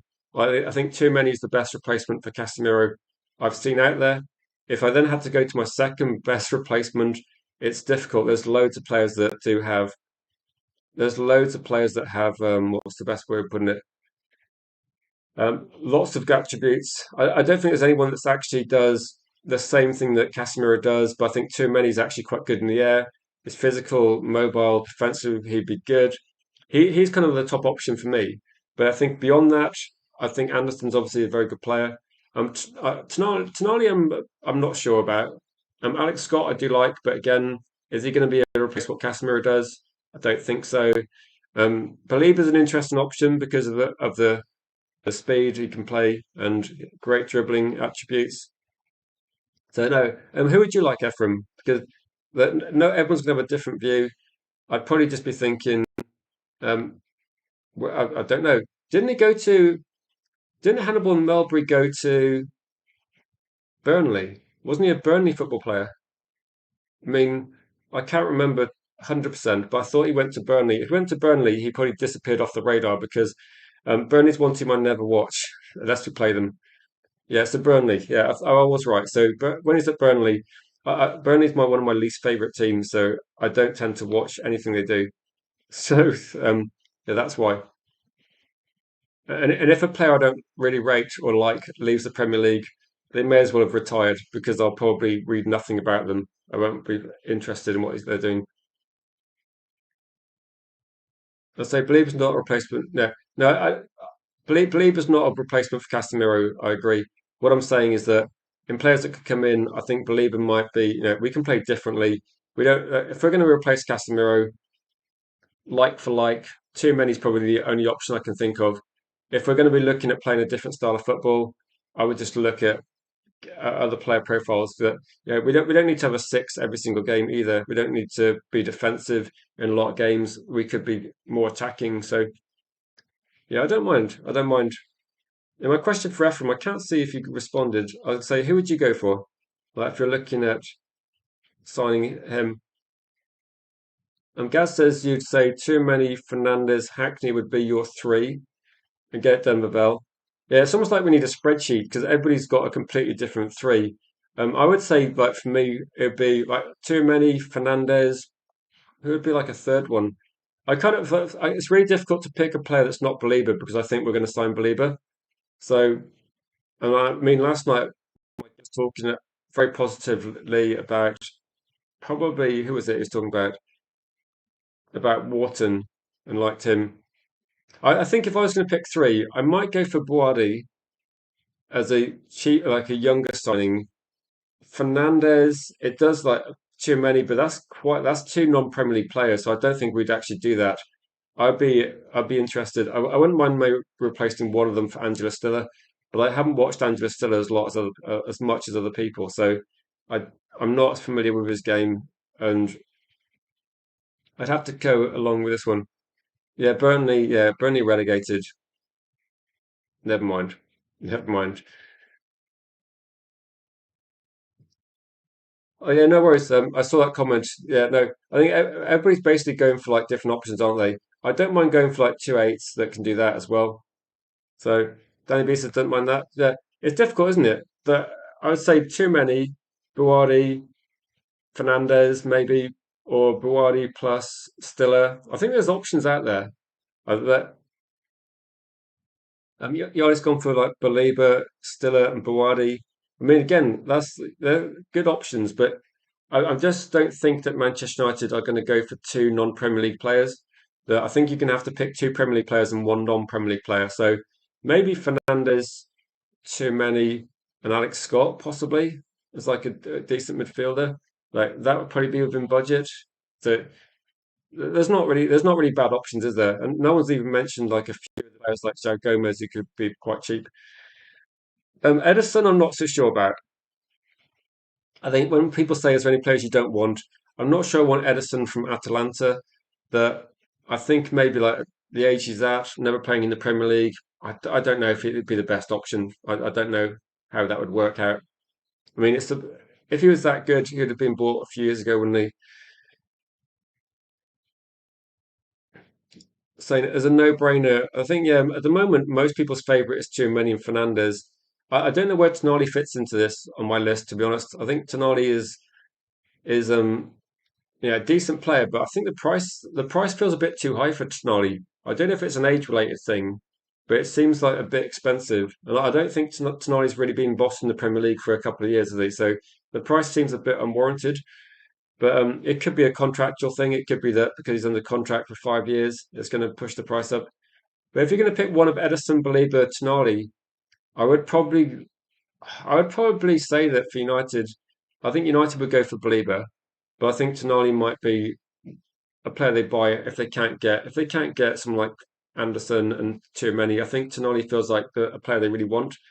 But again, I don't know. Does anybody else feel the same that Manchester United seem to be leaning towards a direction where you're not really sure why they're doing that? So clearly there must be a plan. I mean, the fact they've actually got Casemiro on contract extension, I think, is positive news, and that's a really good thing. I would say Ten Hag didn't rate Zidane. That's true. That's true. Are Anderson and Tonali the only risk-free players at 80 to 100 million that if it don't meet expectations, fan base won't blame Ineos? Um, from what I've read, I think if Tonali didn't work out, I think the fans would blame Ineos. If Anderson came and didn't work out well, I think it'd be difficult for the fans to complain because everybody's been talking about very, very positively about Anderson. I think the other player that could be potentially £80 million would be Fernandez at West Ham. If Fernandez at West Ham cost 80 million, which he would do probably if West Ham stay up, then I think if we signed him and paid like 70 plus 10 or something like that, I think Manchester United fans would struggle to complain because they've been talking very, very highly about him as well. I think that there's always like a price point where, yeah, if United bought Anderson and bought Fernandez, I don't think the fans could complain too much. I think Tonali divides opinion too much from what I've seen. I think people look at Tonali as being slightly too expensive, even though whenever we do a poll, it's one where people are not going to necessarily agree on things, are they? I don't think anyone could complain if Manchester United bought Hackney or if we bought Andrew Stiller or if we bought Joe Gomez. They feel like prices that you can get those deals done and um, they're not going to be considered like wasted money, are they? They're going to be considered market value. I think the prices we're talking about today are genuinely quite sensible. The only one's going to be, but we can question whether we think Tonali's worth that amount of money. I think Tonali feels a bit expensive, if I'm honest. Like everyone else seems to be roughly according to how much we rate them. I think we look at that's how much they should be. But too many Hackney, Brawley, 170 million, job done. But that's that's quite um that's quite an interesting window you got there because if you look at that, you've got one player that's 20, 25, 26. You've got an 18-year-old, and you've got someone that's about 22, 20, actually 23 is Hackney, I think. So, yeah, I like the way I like getting to too many, and then Bawadi as his successor in like a couple of years' time, but also like really good depth as well. And I think Hackney's quite cheap, isn't he? So again, there's about 10 like at least 10 scenarios where I'm quite happy. Um, so, how much did you pay for Tonali? Because I'd just be interested to know if you think 80 million is worth it, then let me know. Super Arch says I'd rather have Bruno G. Yeah, no, exactly. If you look at heat map for Casemiro, Casemiro is not playing as a six, is he? I think one of the things I would say about when you look at the players where they play, think about who, like, think about who Casemiro was playing with at Real Madrid. Is Casemiro going to be trying to get on the end of things when you've got Gareth Bale and you've got Cristiano Ronaldo and you've got Benzema? Casemiro is not going to be roaming forward when they got all those elite players in the team. Casemiro did what was required for Real Madrid to win things, and when Casemiro realised what was required at Manchester United, he's a clever player. He knows what he needs to do. He knows where he can have the most impact. So I think Casemiro, you see a different player in a different team. So if you see Casemiro playing for Real Madrid and think that's what you're going to get at Manchester United, he's going to do something different. So I think with all this, well, I'm kind of a bit with Gaz with this that you can probably say that if Casemiro wanted to play as a six, then he's got the attributes to be a defensive-minded midfielder. But pushing Casemiro further forward, he's got great range of passing, he's got a great finish, decent shot actually as well, and he scored 9 goals. So if you're thinking of like Casemiro wandering around in front of the back four, being pretty much defensive the whole match, he's never played that way for Man United. Like a couple of years ago, he's been like roaming forward way more. And so Gaz is saying you think that'll be the same for too many as well. I think people might be thinking the same based on Real Madrid as well. It's kind of difficult. I think with his stats, if you're looking at too many stats, there's some of the positions he plays in. Like sometimes he does play as a defender and as a centre back. So when you're looking at sort of progressive passes, or you're looking at pass completion rate, or you look at other things, you have to bear in mind that he's not playing the same position as Casemiro all the time. Like sometimes he is, and actually, if you compare too many with Tonali as well, stats wise, they will not always be playing in the same position.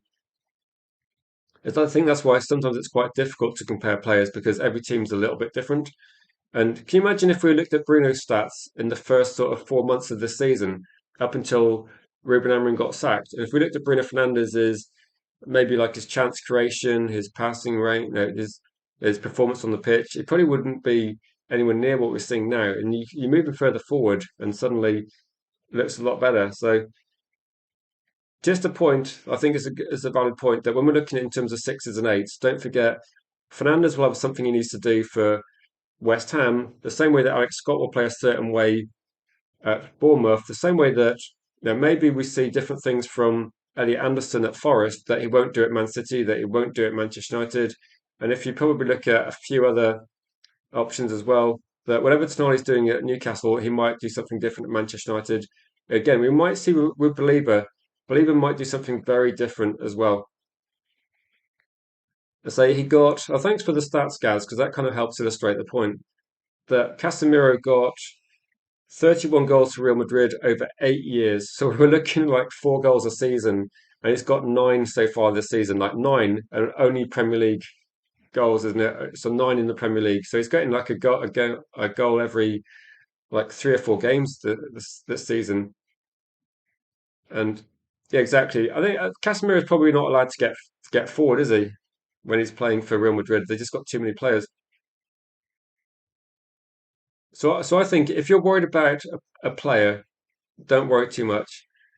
Say Bruno this is Bruno Fernandez, isn't it? He did get 10 of his assists before Carrick came, most of his goals as well.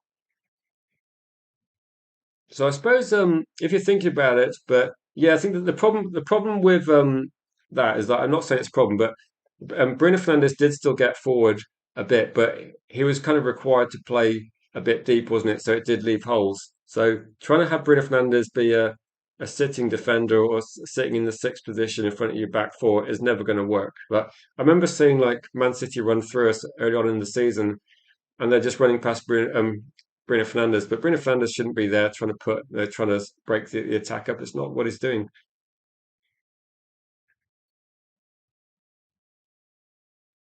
So Italian journalists will confirm the sale of Rasmus Højlund.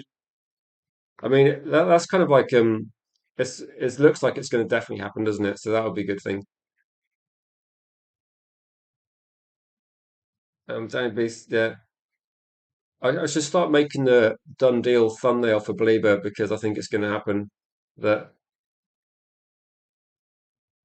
I think Bruno Fernandes does win the ball back a bit more than people realise.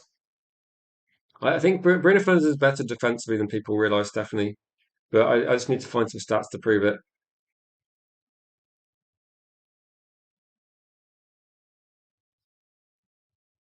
And so if it's Belieber and one other midfielder will struggle next season, that I don't think Man United can entertain the fact of just getting two midfielders. Like I don't think I know there's a lot of people think that that's going to be the case, but if you're looking at the midfield, then Casemiro is gone, isn't he? Like he's left. Agate seems to be almost always gone, almost always gone. And then if you're looking at Toby Collier loaned out to Hull, he's not going to come back and feature in games. I know people said that maybe people could maybe people could look at academy players stepping in, but United are going to be playing Champions League matches, probably at least 10 or 12 matches in the Champions League. So I think they're going to definitely need a big midfield. If you got two midfielders or three midfielders to cover two positions, you'd be stupid like to run a Premier League season and a Champions League season. It'd be completely stupid because what happens if there's one suspension? If there's one injury, and what if no? What if there's going to be Like whoever we sign could be out for a season. Academy players, I don't think are ready. We're talking about serious Premier League competition, like trying to make sure you finish in the top four. And also, we're talking about the Champions League. Like academy players can't walk into Man United's team. The fact that it's happened previously just suggests our first team's not very good. Like if an academy player walks into Man United's first team and isn't world class and looks like a great player, there's something wrong with your first team. Like the first team should be way better. I think Collier's got injury issues, Chris. I think that's the issue. Yeah, I'm just going to say I think Bruno Fernandes gets a bit of a rough deal from a few people on social media. I don't really know why, but there's definitely a few big channels that had some anti-Bruno agenda. But did he have the most recoveries for United? That sounds like I suppose he's going to be in the team a lot, so he's going to be up there. But I think Casemiro as a percentage was quite high. I think it might actually be Koemenu since things have happened and Koemenu's been starting. I think Koemenu might have the most recoveries for Manchester United since January. Yeah, no, I think if you're looking at like Thwaites, Kone, I think you're looking at people that maybe they're going to be starting playing in maybe like let's say not Europa League, like League Cup matches first. So there might some of the academy players might be getting games in League Cup matches and gradually getting a few minutes, possibly in some games in the Premier League. But I think when you're looking at high level Champions League matches, unless Man United actually get through the group stage relatively easily, potentially at the end, you might be looking at that as well. But no, and when I talked to a Liverpool fan channel before the game on Sunday, I don't think so. I've not organised anything regarding Liverpool fan channels. I might message someone and see if they want to come on tonight. So I'm going to do something tonight with Dora and Dylan on this channel, but that might just be a Liverpool preview. Just a quick question though: I'm doing a stream tonight, 7 p.m.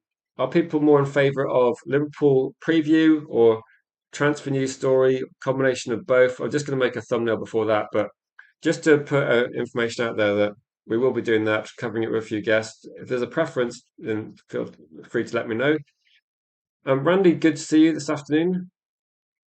Stiller is an absolute must. What I should do, maybe, I should put a poll on the channel and the community part of it and say, and put a few suggestions and say which is the best option for players. Because when we're looking at these, that people seem to be generally favourable about getting most players, to be honest. D. Hexton said, still is an absolute must, not far off the calibre of Anderson. They look at the skill wheel and it's crazy for half that price. He is. The only thing I would say is that as long as he can do it in the Premier League as well. That's the only thing I would say as a that I'm not saying that disregard it. I'm just saying that it might take a little bit of adaptation possibly, but everybody is in favour of Stiller. And Comic sounds good. Yeah, I was just thinking because like from a guest perspective as well, there's only so much you can talk about one thing or the other. Could be the first season. Is it that far back? That is like quite far back, isn't it?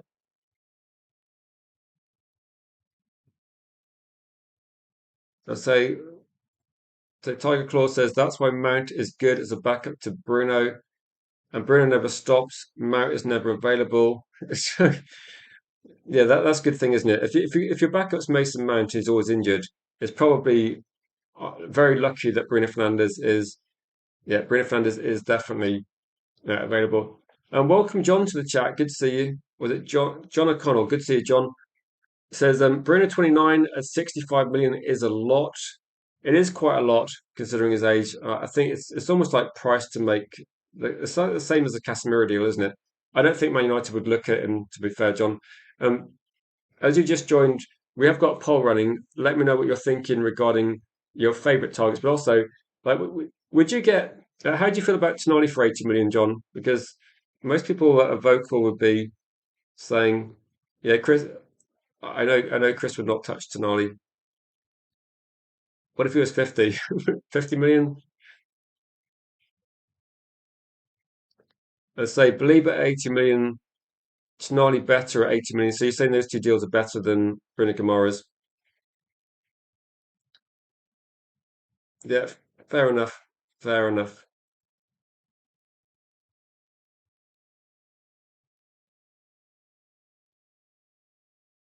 You want a mixture of topics as long as there's room for funnies.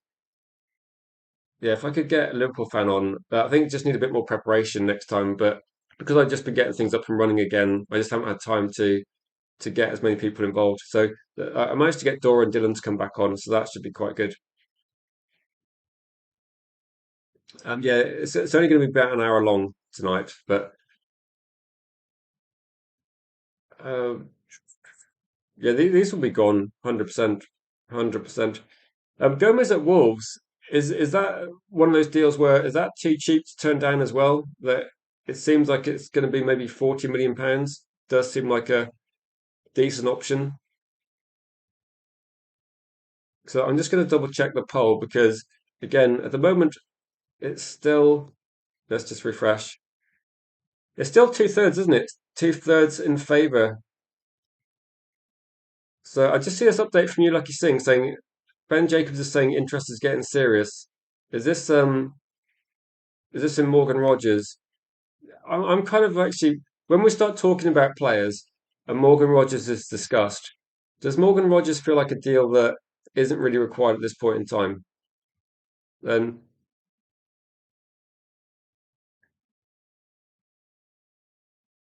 what's this saying? I think tonight is as dodgy as a £9 note. That makes me think of like that. Do you remember the sitcom Bottom when they were counterfeiting money and they had like like a £13 note or a nine? That does ring a bell. Or a £27 note, something like that. Alex said you'd rather have Gomez than this team pair. I mean, Newcastle have started off with saying 100. They've now gradually lowered the price to 80. I think Man United could still get a cheaper deal than this one. Um, Morgan Rogers feels a bit expensive. It feels a little bit like Villa cashing in to buy a cheaper player. So I don't think Aston Villa tend to. You don't get much value out of Aston Villa either, do you? So if Aston Villa want to sell him for 80, it feels like he should be worth 60. And I mean, we've sent some crap to Aston Villa over the years. They took Sancho off our hands. They took Lindelof. So if we can send Mason Mount there, Mason Mount can do a job. Like not very often, but he can do a job at some if he's available. Um,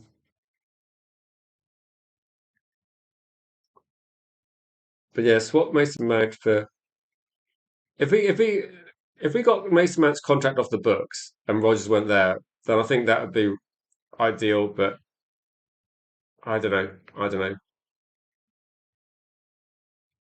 know. What job? That was Chris. He can do a job, but not very often. He did a job against who was it? He came off the bench and did a good job in the Champions, let's say in the Europa League a couple of years ago. He actually did okay in about four games this season. I can't remember off the top of my head, but I think he's definitely a player. I'm not going to say luxury player. He's probably a player that just that I don't know why we bought Mason Mount. It's like a worse version of most of the players in our attack. He's one of these players that people like Mason Mount because he retains possession and has good pass completion rate. He did score a couple of nice goals this season, but to be honest, it's few and far between. Like if people made a compilation of the good things Mason Mount did, it'd either be a very short compilation or they'd have to go back into like the Chelsea archives. There wouldn't be a lot to discuss from Man United, to be fair. If we can send him to Villa, we've done amazingly well. And we keep recycling players every day. So Red Times, like if you could pick three, like you must have like seen about 50 players linked. Who would you go for? Like just as a because I'm saying that I'm not going to be picking these players as well. So if Mason Mount can play for if Mason Mount can play for United, half this chat can. Okay, that I mean if half the chat, then that's fair. I don't know if G Wolves played football at all, and if he did, I don't know where he'd play. I'm sure at one point he said he was more athletic in his younger days, but who wasn't, to be fair. So I remember this is just a quick aside. Does anybody remember the football player Gerald Sibon? I think he came from Ajax. He played for Sheffield Wednesday. I went to watch Man United versus Sheffield Wednesday at Hillsborough. in 1998 to 9 and 1999 to 2000. We won one game, we lost in the treble winning season, but Gerald Sabon was playing and he stood out because he was massive. He was like about 6'5", 6'6". And I was sat next to my friend. And when Gerald Sabon like messed up a couple of passes, my friend was just like tapped me on the shoulder and said, "Rich, we could play for this team." And I was thinking, I don't think we could. Like he might be shit for Premier League level, and he had a bad game. But no, it is quite funny that football fans watch a player playing crap and look at it and think, oh, I could do that. But in reality, the game is played at an unreal speed. That there's no way we'd be remotely close to that. But it's quite funny. I just thought if you did get on the pitch, it'd be hilarious because you'd literally just be watching the game. But if you're going to pick a player from Newcastle, it would be Hall. Good. I'm glad you didn't say. I'm glad you didn't say Gordon because if Gordon for me is going to be not not somebody that I'm interested in signing. But say the midfield market's too large compared with left backs. Obviously, we wouldn't get two players from Newcastle. Yeah, I'd say probably not get two players from Newcastle, but we did manage to get two players from Bayern Munich. If you got two players from Newcastle, then it's a bit like I saw like people talking about getting two players from getting two players from West Ham, and people saying Fernandez plus Juve. I think it's not impossible, but it's difficult trying to get that many deals done. And if you're trying to get a deal done at the same time, you almost need to like do individual deals, but it's going to be quite tricky as well. But if you had to pick a player like Lewis Hall's not a bad option. I think also I do quite like who's the other options? I do quite like Juve. I quite like Kadioglu, but I think it'd be quite good to get a left back replacement for Luke Shaw. If anything, Luke Shaw knows that if he doesn't maintain at least good performances all of next season, you got someone there ready to take his place. And at the moment, I don't feel really like we got that. Yeah, so Sabon wasn't awful. I think it was just funny that my friend thought he could play instead of him. And I was just thinking, you've only ever played for like university team. That would be hilarious. Anthony Gordon. Do you like Anthony Gordon, Lucky? I'm not keen on Anthony Gordon. Could Carrick nurture and improve players like Pep, for example, say Kusanov? I would say that I think that Manchester United have actually improved some players this season under Carrick. It's not just Carrick, but the other coaches. I think Aidan Heaven has improved. I think Dorgu's improved. I think Komenu's getting better as well all the time. And I think we're seeing improvements in this. So I think he could. But I think that Pep Guardiola doesn't do everything himself either, does he? He's got a big team of coaches doing things. And I think sometimes like Guardiola can improve players, but sometimes he also isn't ideal for some players' careers either. So I think there's definitely like to say Carrick couldn't nurture or couldn't coach or improve players. Of course he could.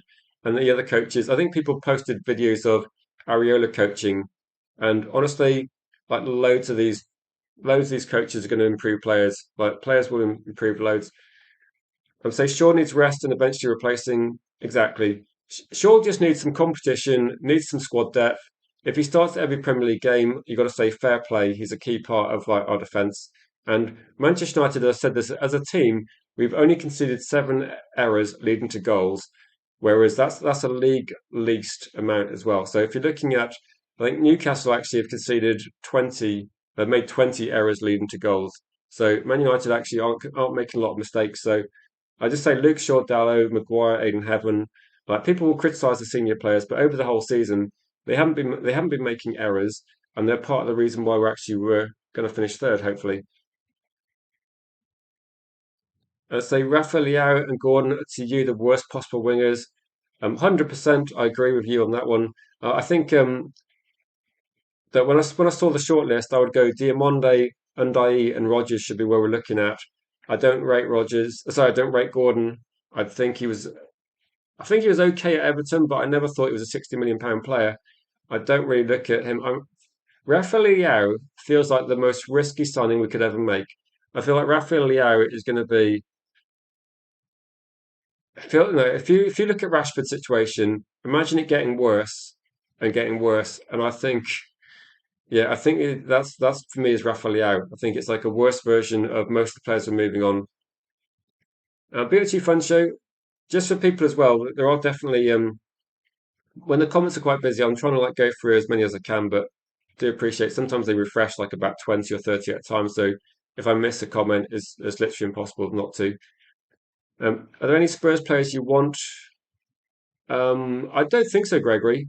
I don't look at Spurs and think I wish I had that player on my team. I do look at it and think I'm so glad Romero doesn't play for us. I don't really. I'm not so keen on Van der Ven as a lot of people are. I see a player that's quite pacey. I see a player that's got some attributes people like, but I see defensive incompetence in times. When I've watched Van der Ven play, I've just seen him make mistakes, and I don't. I think if he'd been scrutinised loads, if Van der Ven was at Manchester United, so don't. I think we might be lucky in the price is too much. I think we might look at Van der Ven, but I don't think he's a good. I don't think he's a good use of the money. I'll say that, and I don't think. I don't think there's any Spurs players I'd actually consider buying. Like defensively, they're pretty average. There's probably like one or two younger players, but I think looking at the whole transfer window, I think there's just better options to look at than Spurs. I don't think Spurs are going to be particularly sending players our way in it anyway. When you saw the Areola news last night, you were like, "What makes this guy better than Carrick?" They've not won anything as Areola. I think this is like social media saying it's style of play, isn't it? Style of play. They like Areola's football, but put Areola in Manchester United and go right now, win some trophies because that's what you need to do. Like style of play is one thing, but give Bournemouth like Champions League football and see how he manages that. That's it's going to be. He's done a good job. I'm not going to say he's not done a good job, but no. I'd rather have Dunk or Van Hecker than Van der Ven, and Archie Gray might be potentially one on the list. But no, I would say if I'm looking at the league, the reason why I think Spurs might get relegated is because I think West Ham have got better football players, and I think Nottingham Forest have got better football players that you can pick out. I would get Murillo over Van der Ven. So there's a lot of people. Lacroix I'd get over Van der Ven. Going to cost less as well. Um, I don't know why Van der Ven like Van der Ven. I don't get Van der Ven. The price tag that's associated with him. I don't understand. But maybe if he proves me wrong, I'll be absolutely happy. But I don't think Van der Ven is worth the sort of money. Yeah, Diamonde's a top quality prospect, isn't he? He is a really good player. He's the player I'd like if we're going to spend big money on attacking. Like if we're going to spend a big money on attacking, Diamonde is going to be really really expensive though. But do you think he's ready for the Premier League, or do you think it's like a little bit longer? I mean, it's his breakout season, so again, it could be that next season's tougher for him, but it's really difficult, isn't it? Yeah, I know. Like any Nottingham Forest fans, Murillo's going to be really, really expensive. It's going to be really expensive. I think Dunk would be a good option, good experienced defender, like a good solid Premier League defender, and a useful signing as well. But yeah, there's only so many positions you can get, isn't there? Let's say Ariana Cook's character tactically. Um, so I don't know with this one. Like, one thing that's different is Michael Carrick comes in and he's effectively got to manage the team for the season, get results. It's a results-based business. If you're looking at managers that since January, Carrick and Ariola are probably like top three in terms of results. The difference is going to be that Michael Carrick's come in, no transfer window. The players he's got to work with, he's kind of playing a certain way to get results, and he's getting results. To be honest, I'm not going to complain at the moment because you look at Michael Carrick, it's really difficult to say what would happen in a couple of years' time. You could look at Ariola and say, how long has he been at Bournemouth? How many years has it taken him to get to that point? So it is quite difficult. Ariola, I will say this: of all the managers linked to Manchester United, I think Ariola might be the best option I've seen so far in terms of like a combination of realistic, but also what he's done with the team and where he's played. So plays nice football, develop players well. These are definitely things you should look at and consider as good options. I don't think Manchester United is the sort of team that will be able to provide the sort of players that Luis Enrique or Nagelsmann wants, at least for a couple of years or maybe longer. So you have to be realistic and say you're not going to be throwing in loads and loads of new signings. So if you're looking at someone that can work with what they've got, then I agree with that one. So Chris is saying the same. If it's not Carrick, then I prefer him to Nagelsmann and Enrique because I think he works well with the circumstances he's got. There's no doubt in my mind that if Manchester United's got Areola, he would get the maximum out of the team. Like he would be geared towards making the maximum use of that squad. So I think that's something that if we're looking at getting younger and younger players, the coaching needs to be on point. That's something that hasn't happened for a while, and for me, it's like a key thing. Also, did anybody watch the stream about a day ago when I was talking about the new rule that might come in that FIFA are discussing, where you have to have an academy player in every matchday squad? Because that's something that might be coming in quite soon. That you have to have an academy player in every matchday squad.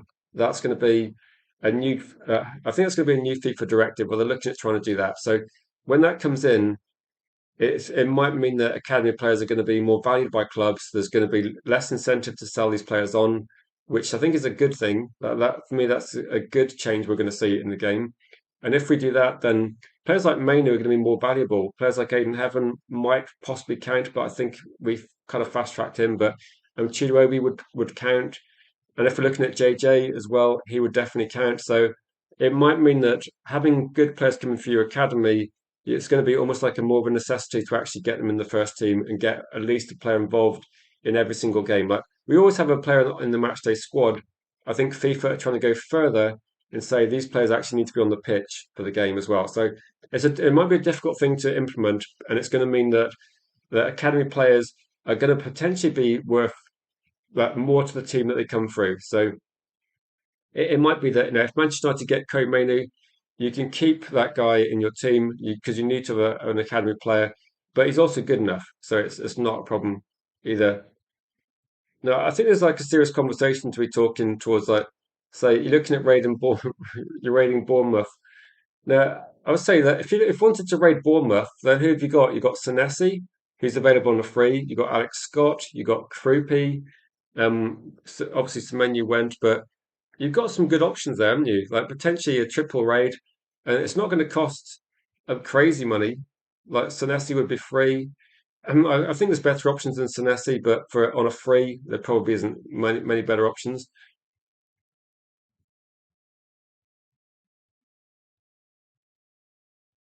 I missed the other comment, Gregory, but big up to you, Kazi, as well. No, of all the managerial candidates out there, I think Areola is one of the best. Like he's one of the best options I've seen out there in terms of that. Yeah, he seems like sensible. He's composed in press conferences, coaching. Like forget what he's doing in the training. Just watch what's on the pitch. Coaching is going well. Truffert actually as well. Truffert is a good option.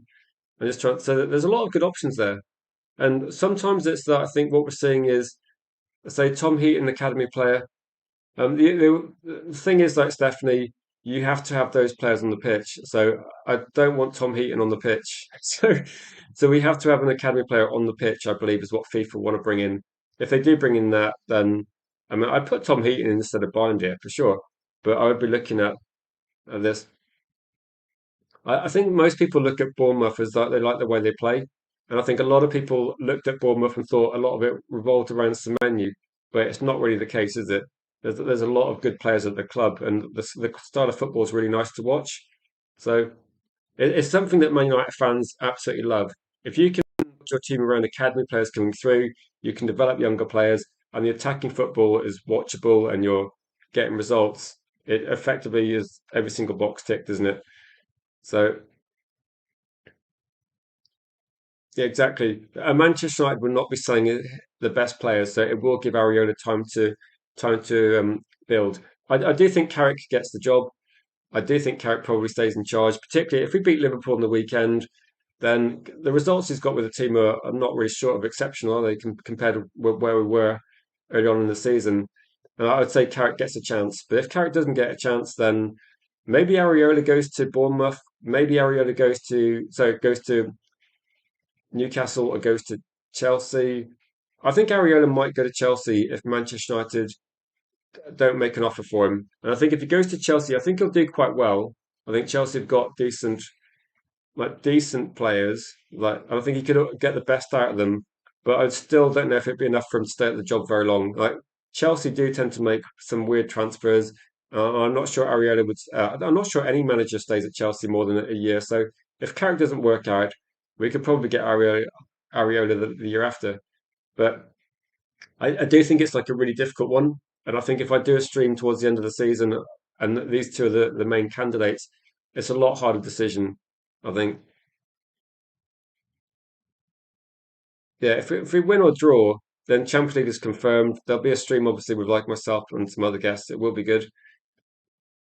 Yeah, most people are more favourable about Areola, aren't they? Is it because like we've seen it in the Premier League and we've seen like the circumstances it's under, and it's not going to be someone? No, it's not going to be someone that's had to come in. Like Areola hasn't gone into Bournemouth and spent £400 million, has he? He's gone into Bournemouth, that he's sold most of his team, and then we've seen good performances. So there's for me, there's like that. There seems to be no risk with Ariola. That seems really good. I would say sticking with Belieber, Scott, too many. Exactly. I think the fact that we're talking about a lot of Bournemouth players this year is probably, I suppose, credit to what they've done, what Ariola's done. And to us, like Bournemouth are becoming a bit of a team that neutrals like to watch.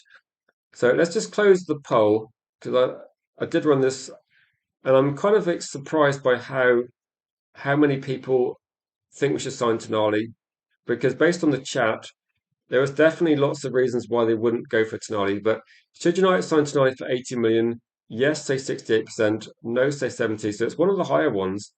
I think when we had a conversation actually comparing Tonali with other people, it was kind of favourable in the chat as well. So it seems that you guys, there's quite a lot of people, maybe they're not vocal in the chat, but quite a lot of people do actually want to get Tonali and they don't mind that sort of price either. Lumen says that Ariola seems like a humble guy. I think Ariola just seems to be a passionate football man that's doing a really good job, and he seems to have, I don't know, quite a good grounding. He seems to be quite level-headed, and I think maybe with Eric Ten Hag and Amarin, we went for managers that were a bit less conventional. I think Ariola is doing he's what he's doing is working in the Premier League. Bournemouth are a difficult team. Frill said that yeah, Newcastle fans voted they want us to overpay.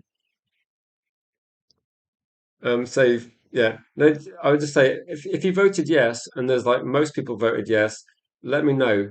Put in a comment why you get Tonali. Like what does Tonali bring us that fans will be looking forward to seeing? That's all I'd say. Like let me know what attributes you think Tonali brings to the table. Because I could list a lot for Belieber. I could list quite a lot for too many. I'm struggling a bit more with Tonali, if I'm honest. Like, I'm not saying he's terrible. I'm just wondering, like, what makes him cost more than the other players we've been discussing. So that's why people have agreed to do that one. I say you voted for Carrick, says Lumen, but after reading the comments, I've changed my mind to Ariola. No, it doesn't affect me. If that it doesn't affect me, me regarding this one. I think it's difficult, isn't it, to look at a manager that doesn't manage Manchester United and compare them to somebody that has done it. You have to look at it and say that Carrick's proved he can do it. That Carrick's proved that he can manage Manchester United to wins against top Premier League teams. So that's what I'd say. So he's always going to have that opportunity. And again, it's kind of Carrick's to lose, isn't it? If Carrick had like somehow scraped fifth and we dropped down the league and we've been putting in like we lost against Chelsea or we lost against Arsenal, but you'd say right, can he beat the top teams in the Premier League? But he's done that, hasn't he? So I think he's proved that. Tonight will be a 7 p.m. stream. Myself, Dora, plus Dylan.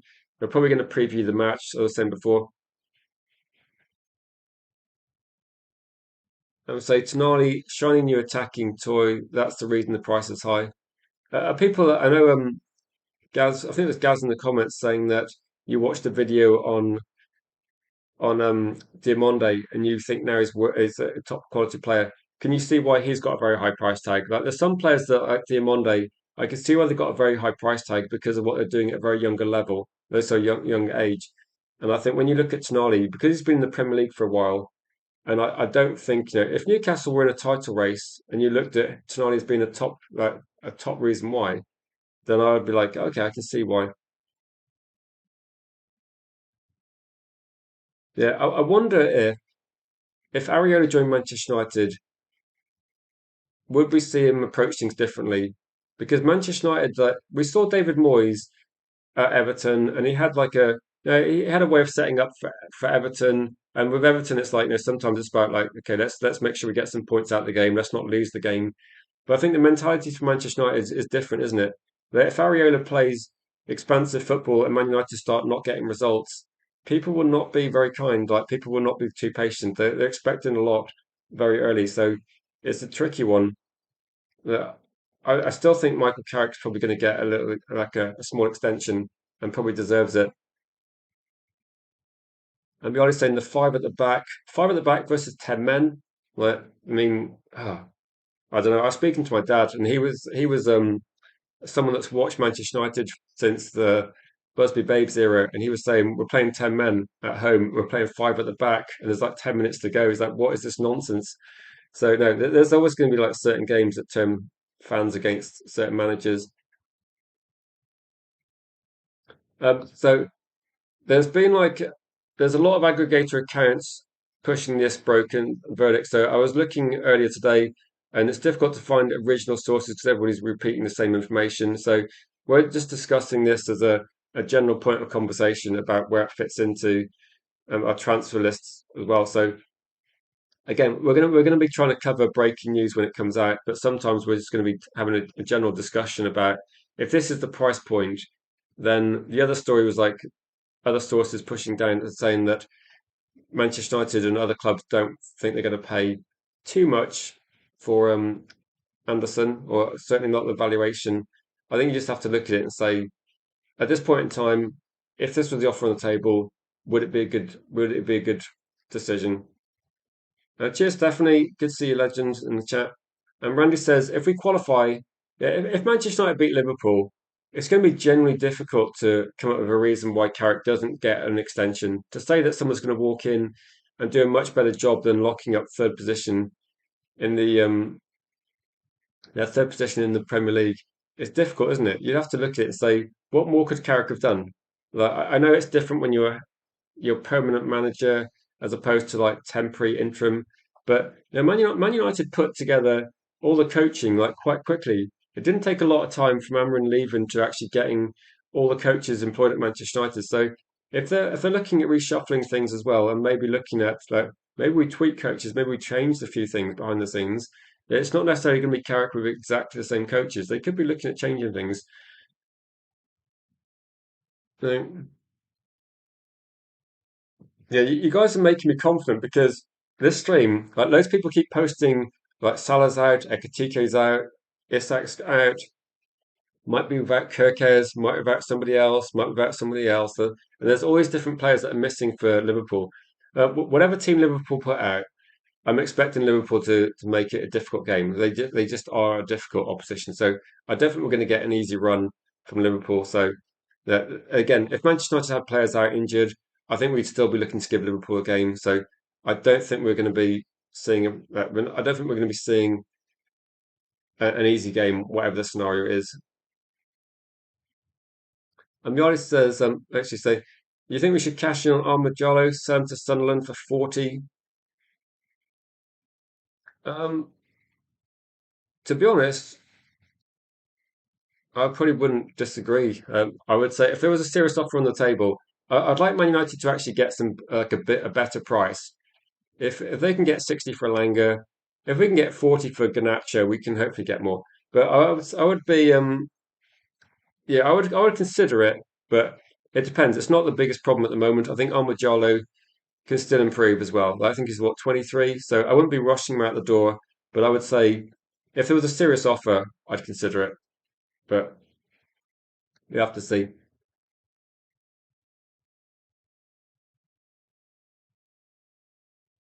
Yeah, as Gaz said, he's 23. There's still time, but we'd have to see. If someone offered a low amount of money, like Armadillo's got a much better attitude than Garnacho. I don't think United are going to sell that. We shouldn't sell him for cheap. I think he's got another season at least. I think this is going to be one of the this is going to be one of those seasons where I think Armadillo's played a mixture of formations. He's played a couple for a few different coaches now, and it's about he needs some stability. Ahmad has essentially gone like to Manchester United, then you go to Rangers, then you go to Sunderland, then you come into the Premier League, and Manchester United keep changing the head coaches. They try and make you be a wing back. He's 23. I think give him like an extra year, see what happens. So at United, you need to win, but you need to play entertaining football while winning. And so you think Carrick can't do that? I don't know. I think if you get Michael Carrick, a couple of different coaches, one of them's like attack minded, and you have the plan is to try and make make things a bit more progressive, a bit more attacking wise, a bit more exciting. I think it can be done. I think it's really difficult to say that Michael Carrick can't do certain things. I know again, I'm not really disagreeing with you, Ollie. I'm just saying that on the basis of what we're seeing, then I don't know if Michael Carrick can do that or not. I'm not saying he can't do it. Is what I'm saying. So with different coaches, maybe he could. Maybe he could. Maybe like Carrick's got time to evolve as well. So I mean, I would say that the game against Arsenal, when Man United opened up in the second half, that was pretty entertaining. I think the game against Manchester City was. I think largely, if you look at the first half against Brentford, that was actually good football as well. So I think if you give Michael Carrick maybe like a bit of coaching help and maybe like a pre-season, a couple more midfield options. I mean, sometimes we're criticising Michael Carrick for substitutions, but we don't have loads of options. So I think the fact if he beats Liverpool on the weekend, no one's going to care how entertaining it is it? We're going to look at that and go, these are great results. That these are good things to. And yeah, again, this is like a flashback to last season. Give him a full preseason with his players, and when we could see, we gave Ruben Amorim a preseason, and we saw, didn't we? Essentially, so um, welcome Lou to the comments. Hopefully I've got your name right. Was it Lol? So, welcome to the comments. If United want to compete for big trophies next season, they have to bring these players. And you've got what Tonali, Baliba, Joe Gomez.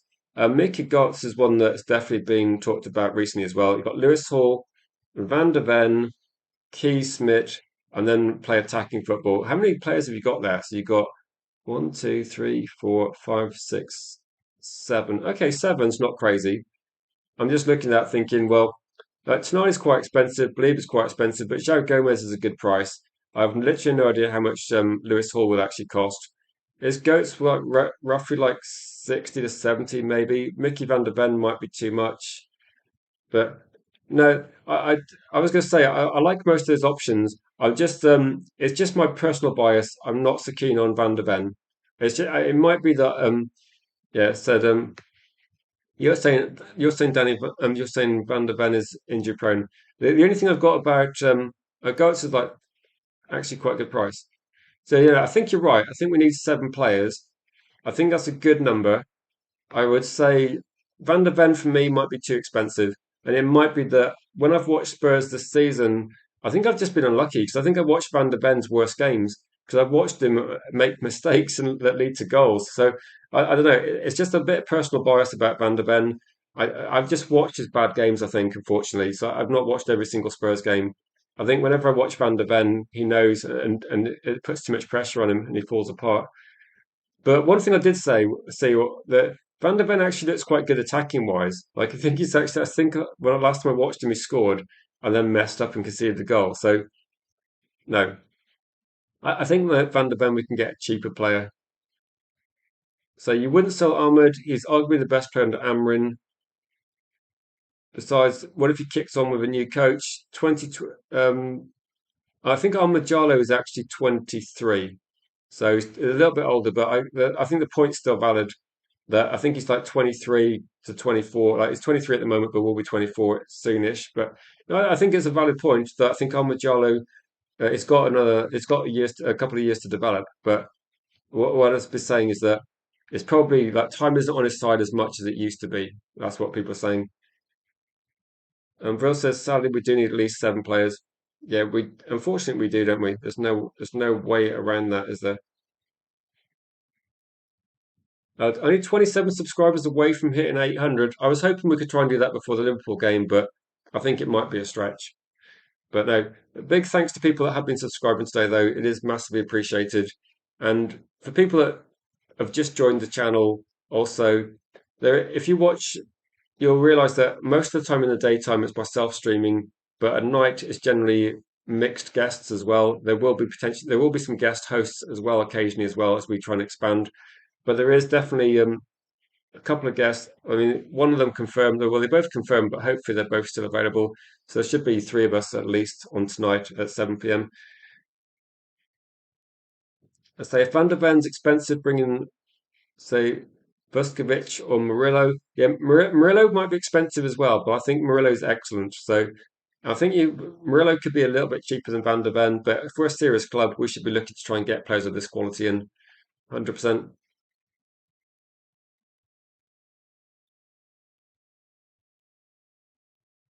Okay. Yeah, I did think he might be pricey. So did Ajax sell Delit for that much money? So Goats is going to be quite expensive possibly. No, you're not going to get any bargains, are you? I think is what we're saying here.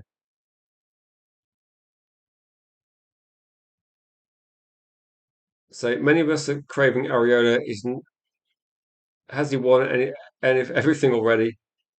No, I would just be say like with Fun Show. I would just say at the moment you got two options there. I think Areola is a better option than managers we've been linked to in the past, but I think Carrick's still got a chance. Um, Retro, have you changed your mind? Saying 2 goals, 2 assists in 28 games. So you sell him. He's going to be 24 soon. So that's kind of the. I think that if we're talking about 20 like when he's 25, he hasn't improved. I would think, yeah. Again, I think Oliver Glasner won things at Crystal Palace, and people still didn't want him. So yeah, people have different views, won't they? But at the moment, if Michael Carrick wins against Liverpool and then wins the next couple of games, then literally Michael Carrick should be in charge, shouldn't he? What is the okay? Somebody mentioned this. What is the deal? Like, what is the Peppa Pig Spurs thing? I don't know. I don't think I read that.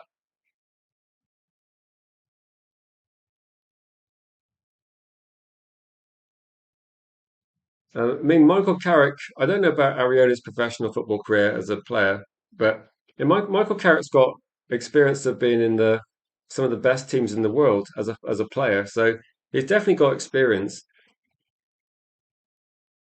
I think with Michael Carrick's like give him a chance. What's the worst that can happen if we finish third? I think if we had this conversation in January and said if Michael Carrick finishes third, would you give him the job? I think most people would have said yes. And can Nagelsmann come in with this set of players and get better results? I honestly have no idea. Oh, cheers, Gaz. I didn't know. So he was Athletic Bilbao goalkeeper for about 12 years. Okay, a bit under the radar then for me, but no, I remember Ruben Amrin played for a team that we played against because there's a photo of him with Evans, I believe, that we saw. Yeah, it's kind of interesting that a lot of the football managers now are players that we used to see. But no, Areola I quite like. I think he's got the best personality of managers that we've linked to. So I don't want to be too positive. I'm just saying that there's worse options out there as well. And saying since there's no dangerous dribbling wingers in the English Premier League, Goats would be a great upgrade to boost our attacking line. So Cavashalia would be the one, wouldn't it? If you're yeah, I think with Cavashalia, he would be very difficult. Yildiz would be very expensive. I don't know. Has Yildiz signed a new contract? But he would be. I think I've said this a few times. Actually, a year ago as well. Yildiz would be like the top option. If you're looking to get an attacking player in that could potentially replace one or two of our first team, but he's going to be so expensive. I think that Juve said that it'd be £100 million plus. So maybe for the future, but and maybe if Bruno Fernandes is going, we've got some money to invest in attacking players. But I don't think it's going to happen too much. So I think Yildiz is going to be one that yeah we kind of linked to, but it's not going to happen, is it? Let's be honest. Man United aren't going to spend like 500 million in the transfer window. Honestly, no idea. Honestly, no idea. If you know, there could possibly be like a couple of players with the same surname.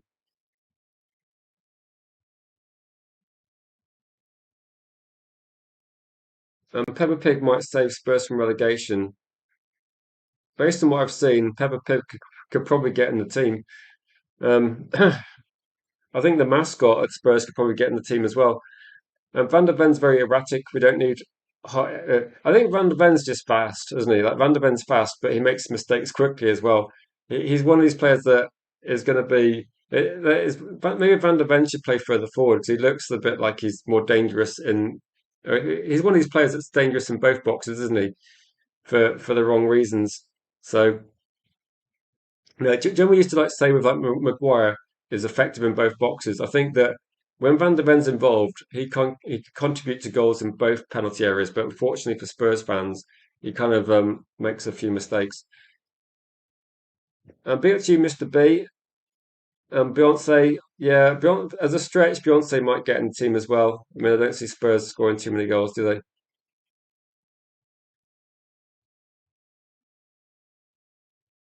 Ariola was a right winger. Okay.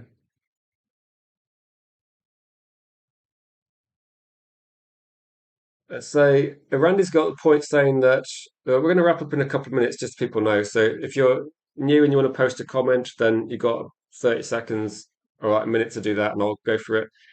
Elite managers failed at Man United, and we don't know how good Carrick is. We don't know, do we? We have no idea. We have no idea. So keep it. Okay, I don't know. I'll just say category. I don't really know. No, then one of the things you could say is the right manager for Bournemouth or the right manager for Leipzig or the right manager for an international team. It's genuinely difficult to say how good would Nagelsmann do at Manchester United, how good would Areola do at Manchester United, but we kind of know what Carrick can do.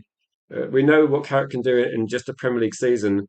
We don't know what Carrick would do if we had a Premier League campaign and we had a Champions League campaign. But to be honest, we don't know what Areola would do either. We don't know if Areola would be a better option. So no, it could be that. Sometimes it just works, doesn't it? And Michael Carrick's done nothing really wrong.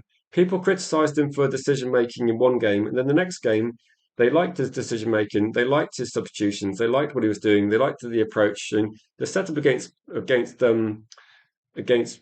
Brentford worked pretty well. And we scored a couple of goals. We could have scored. No, we could have scored more. And Majolo could have scored that great chance he had. Maguire could have scored. We could have scored 4 goals in the first half. And Brentford could have scored a couple of goals as well. So we could have won the game 4-3. And everybody would be talking about what a great game, what an exciting match. And Brentford are a difficult team. Like they're one of the better teams in form recently. So, I don't think that Brentford hadn't lost for like 6 games, so they're not an easy team. I say Van der Ven struggles because he's got to play alongside Romero. So yeah, context is important. I agree. I agree. You're kind of like saying, putting the point out as saying earlier on in the stream that to go back to the start, if Manchester United bought Tonali, or if Manchester United bought Belieber, or if they bought any other player, you can't really say exactly how that player would fit into our team based on what they're doing at their current team. Like it might be that Man United see Tonali's role as different to what he does at Newcastle. It might be that Belieber actually plays much better for Man United than he did at Brighton. So it's really difficult. But these are the players we're linked to, and that's why we're discussing them. But Phil's got like a final point. Yeah, if we focus on the mentality, it's all good, isn't it? You guys have been brilliant in the chat today. Loads of great comments, loads of great questions. There's so many guys getting involved, so we could just carry on and on and on, and it would be inevitable. But we have to wrap up the stream because I will need to get some food and I will need to prepare for the 7 o'clock stream tonight. For people actually, for real, you are based in Croatia, I believe. Then Dora's going to be on from Croatia tonight, so make sure you check that out if you're around. But Dora, not just because she's from Croatia, but she's like got some great football opinions. We've not had her on for quite a while, so we'll probably preview the Liverpool game. But if there's any sort of breaking news or big stories, we'll talk about that as well. So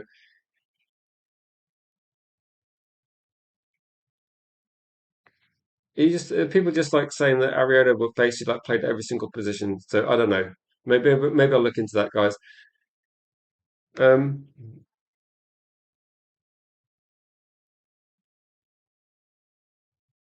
Oh, so you're not worried when your manager switches to a back five. There's no, they're not. It's not perfect, Yardi. I'm just saying it's not perfect. I don't know how Ariola would do the same sort of thing as well. I'll say, Mr. B, there is another call-in show. There's another call-in show that's going to be planned for. I know. Do people want to go on for like another 15 minutes? I could probably do like another 15 minutes if people want to talk about general football stuff for a little bit. But I'll just answer the question. There will be a call-in show tonight on Sunday, and it's open to everybody. I think the plan is going to be myself plus one other guest host, and people can come on 15 minutes, have your say, where the focus will be on the person calling in. Everybody is welcome to come in. I think if you're new to the channel, then if you could like flip your camera on a little bit backstage just to check everything's like in order, and then you can come on. But you don't have to have a camera on stage. That's absolutely fine. But if you're looking at wanting to get involved and come on and have your say, that will be an opportunity on Sunday. But that will probably be later in the evening. We're obviously going to cover the match. We're going to be doing a match reaction after that. The corner show will be something separate when people have had time to kind of process what they want to talk about. It's probably going to be based on the game, I'm guessing, but it's going to be up to you. If you call in and want to talk about the game, it's up to you. If you want to talk about Areola, it's up to you. If you want to talk about Carrick or Diamonde or any player you're interested in, feel free to do so. The show's for you. It's about your opinions and your thoughts. I mean, myself and our guests, we get a lot of time to push out our opinions and thoughts on things as well. So it's one thing for the community. But get involved, Mr. B. Get involved and come on, have your say. I think the talking point is going to be Manchester United, Champions League football, Liverpool, Bruno Fernandes. Like I'm hoping that it's going to be a good game. We're going to have some positives to talk about.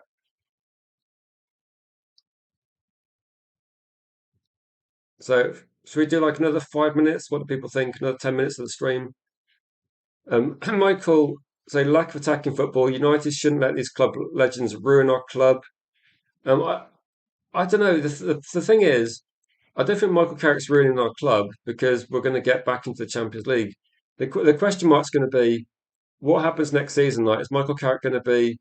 Is Michael Carrick going to be actually like able to do different things next season? So I mean, considering where we were, I think Michael Carrick's probably it's kind of limited a little bit by some of the options. I think Michael Carrick was looking at he did say something like he wanted to try and I think he wanted to try and make the game less open, and we know that in the end you could say that we won the game 2-1, but Brentford's goal was from like distance. Like they weren't playing through us. They weren't really getting our centre backs too much. So it was a good finish. And maybe that was a decent strategy. I mean, it got the 3 points, but again, we can argue about how we got there. The thing was the strategy in the first half. It could well have been like 4-1 in the first half, couldn't it? So it could have been a different situation as well. It's good. Yeah, I was just happy we got 3 points, to be honest. So I didn't mind too much. Has anyone got any thoughts on because people that are just tuning in are probably clicking on the Tonali thumbnail, and have people got any thoughts regarding if I said like Tonali's available, but you've got to pick a price, like what would be the price where you think definitely get him? Because most people said they'd take him for 80, but I don't know. That if there's someone that doesn't want him, like it's got to have like a price where you think actually get him in. Like you're saying, don't waste time with managers going big in the transfer window. You probably got to look at it and say Manchester United probably have to make a decision quite quickly. Like if we're going to be looking at getting, if we want to change the head coach, we probably should do that as soon as Champions League football is locked up. So I think as long as we avoid defeat against Liverpool on the weekend, I think we'll have something quite soon regarding head coach. Like once Champions League football is assured, I think then we can find out that it might be that they want that in the bag. Then they're going to announce Carrick. So I would not be surprised if that was the case one way or another. That it feels a little bit like that was the sort of situation.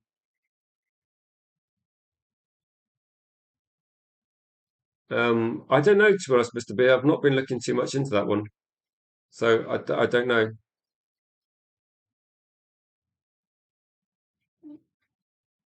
So possible.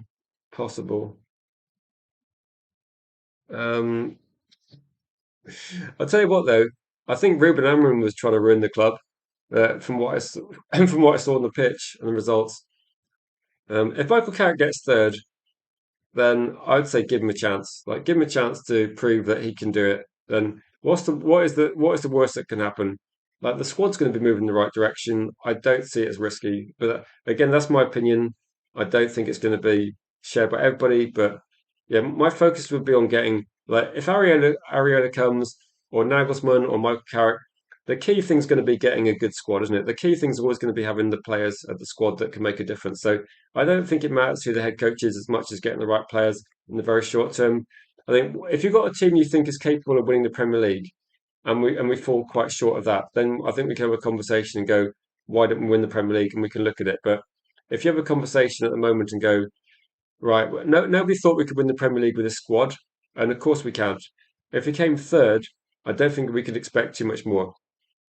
If next season we bought midfielders, and this is kind of like a bit of a stretch, if we're looking at next season investing heavily in the transfer window, just say we bought Tonali, for example, and then we got Poliba, or we got too many, we got Alex Scott, or we got some good signings, and then we got a midfield option, a defender option, we got maybe a left back, we got maybe an attacking player, and then if we gave Carrick next season and we finished worse off in the league, we did badly in Europe, we could say, okay, actually, it's not working out. Maybe we need to look at the situation. But if he came in and these players came in, and Michael Carrick gets a good league position finish. We then do well in the Champions League, maybe win a domestic cup. I think you go right. Actually, that's pretty good. Now let's try and win the league. Like let's buy another couple more players, make the squad a bit, and then look at trying to do that. If Thiago had taken any of his chances in the match, it would have been different. No, he did look a bit off it, didn't he? I think you have to give a lot of credit to Lamans as well. Lamans made some good saves in that match. So Um, Thiago missed a couple of chances, but I think Laman's actually his positioning's good and his saves were good. So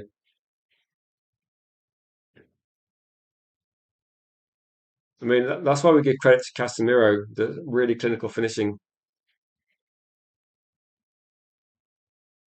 And as Gaz says, Carrick will just be a head coach. Head coaches are easier to replace, don't require new squads to play certain philosophies, and we have tried that route a lot of times, haven't we?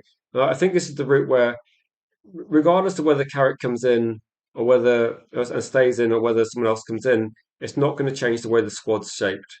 Like Manchester United's plan to shape the squad will be independent of whether Carrick stays or whether Nagelsmann comes in. I think people think that if Nagelsmann comes in, we're going to sign loads of different players. I don't think it's going to change too much. It might be that Michael Carrick favours one or two players, but the profiles will be the same.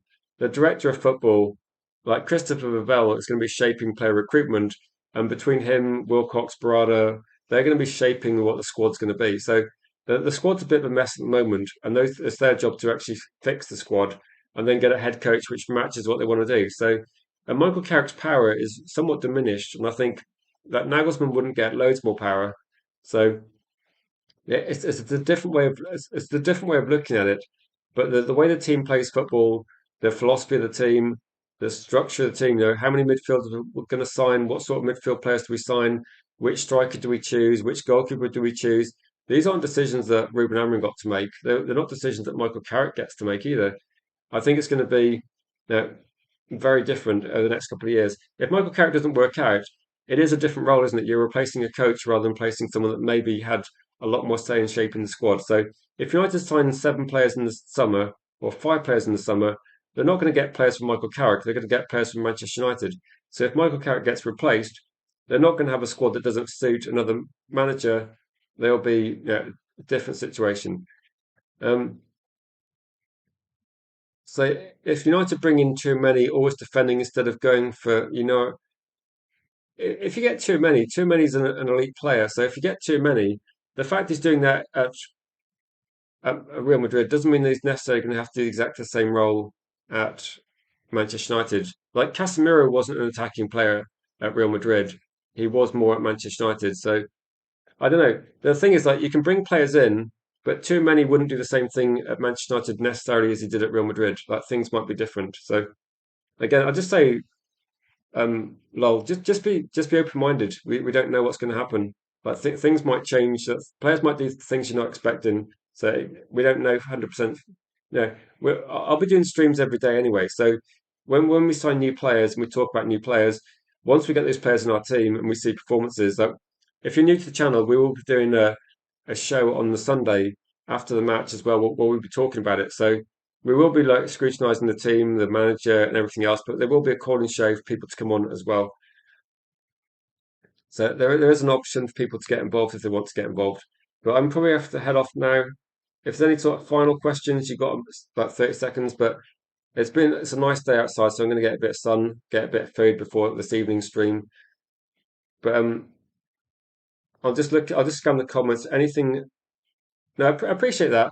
And when you're putting views out there, I'm just kind of like having a conversation about the views. Your views are valid, and I think everybody's making good points. I think everybody's got a slightly different idea about what they want to see, and I think it's a valid discussion as well. Like 100%. Like if people want Areola, they've got good reasons. If people want to get keep my characters, good reasons. I think at the moment everything's kind of up in the air, isn't it? It'd be nice to get some certainty. Exactly. I've got to touch some grass. It's getting towards the sort of weather where maybe I can get the football goal out in the garden and I'll do a bit of I'll run some Areola style drills with my children and see if it works out. See how that goes. But take it easy, guys. Enjoy the rest of your day. I don't see you tonight. 7 p.m. UK time is where I'm aiming for. Hopefully, it's going to be like a shortish show then, like 7 to 8, because it's Friday night. There might be alcohol to be consumed regarding that one. Big up to you, Daz. Big up to you, Daz. I've not seen you for a while, so I don't know if you just found a new channel, but I appreciate that. So I will be live a bit later, Daz, to catch up, but I have to wrap up this one because it's been over 2 hours. But I'm going to go outside. I'm not going to be playing football. I'm just going to be sitting in the sun, being lazy for a bit. But no, have a great rest of your day, guys. And if you are new to the channel, thanks for getting involved today. Tonight's going to be probably a preview for the Liverpool match, depending on news. But yeah, we'll be seeing this one. And yeah, interestingly, like yeah, people are going to have 100% different views. Like today, this is my kind of my outro for 30 seconds. Today, I've seen people say Tonali's overrated. Tonali's a must say. Um, and I think a few other things as well. So people have got massively different views on every single player, and it's absolutely fine. No one knows how these players are going to work in Manchester United until we sign them, and I think everybody's got like a different view of what players we should sign. No, Daz, I had to restart for other reasons, so it might be that this channel has got a different address or different thing. But I don't know. Sometimes YouTube does unsubscribe people, which is crazy. But you know, if you know people that enjoy this sort of content, Daz, and other people that found the channel today, please, like word of mouth is really important, and just share things and get other people involved. I know a few people that have been doing that as well, and there's been a few people that joined the community as well. Just a last comment for people I know saying, but there's no money for Belieber. There's money, isn't there? There's money. Manchester United every single year they say there's no money, and we do spend a decent amount. There's money, we know that. So we'll have to see. You're saying Sandro and Belieber are ballers that don't sit back. Yeah, Belieber doesn't sit back. He like drives forward. Like I'm going to say this: we had Agate and Toby Collier as two of our midfield options this summer. This year, whatever we get in are going to be good options. Like we're not linked to players that are rubbish. We're linked to players that have got lots of experience, lots of skills. So let's see what happens. But take it easy, guys. We'll catch you in the next one. Thanks for getting involved, and have a great rest of your day. Also, 7 p.m. tonight if you're around. If not, I'll catch you when we beat Liverpool on the weekend.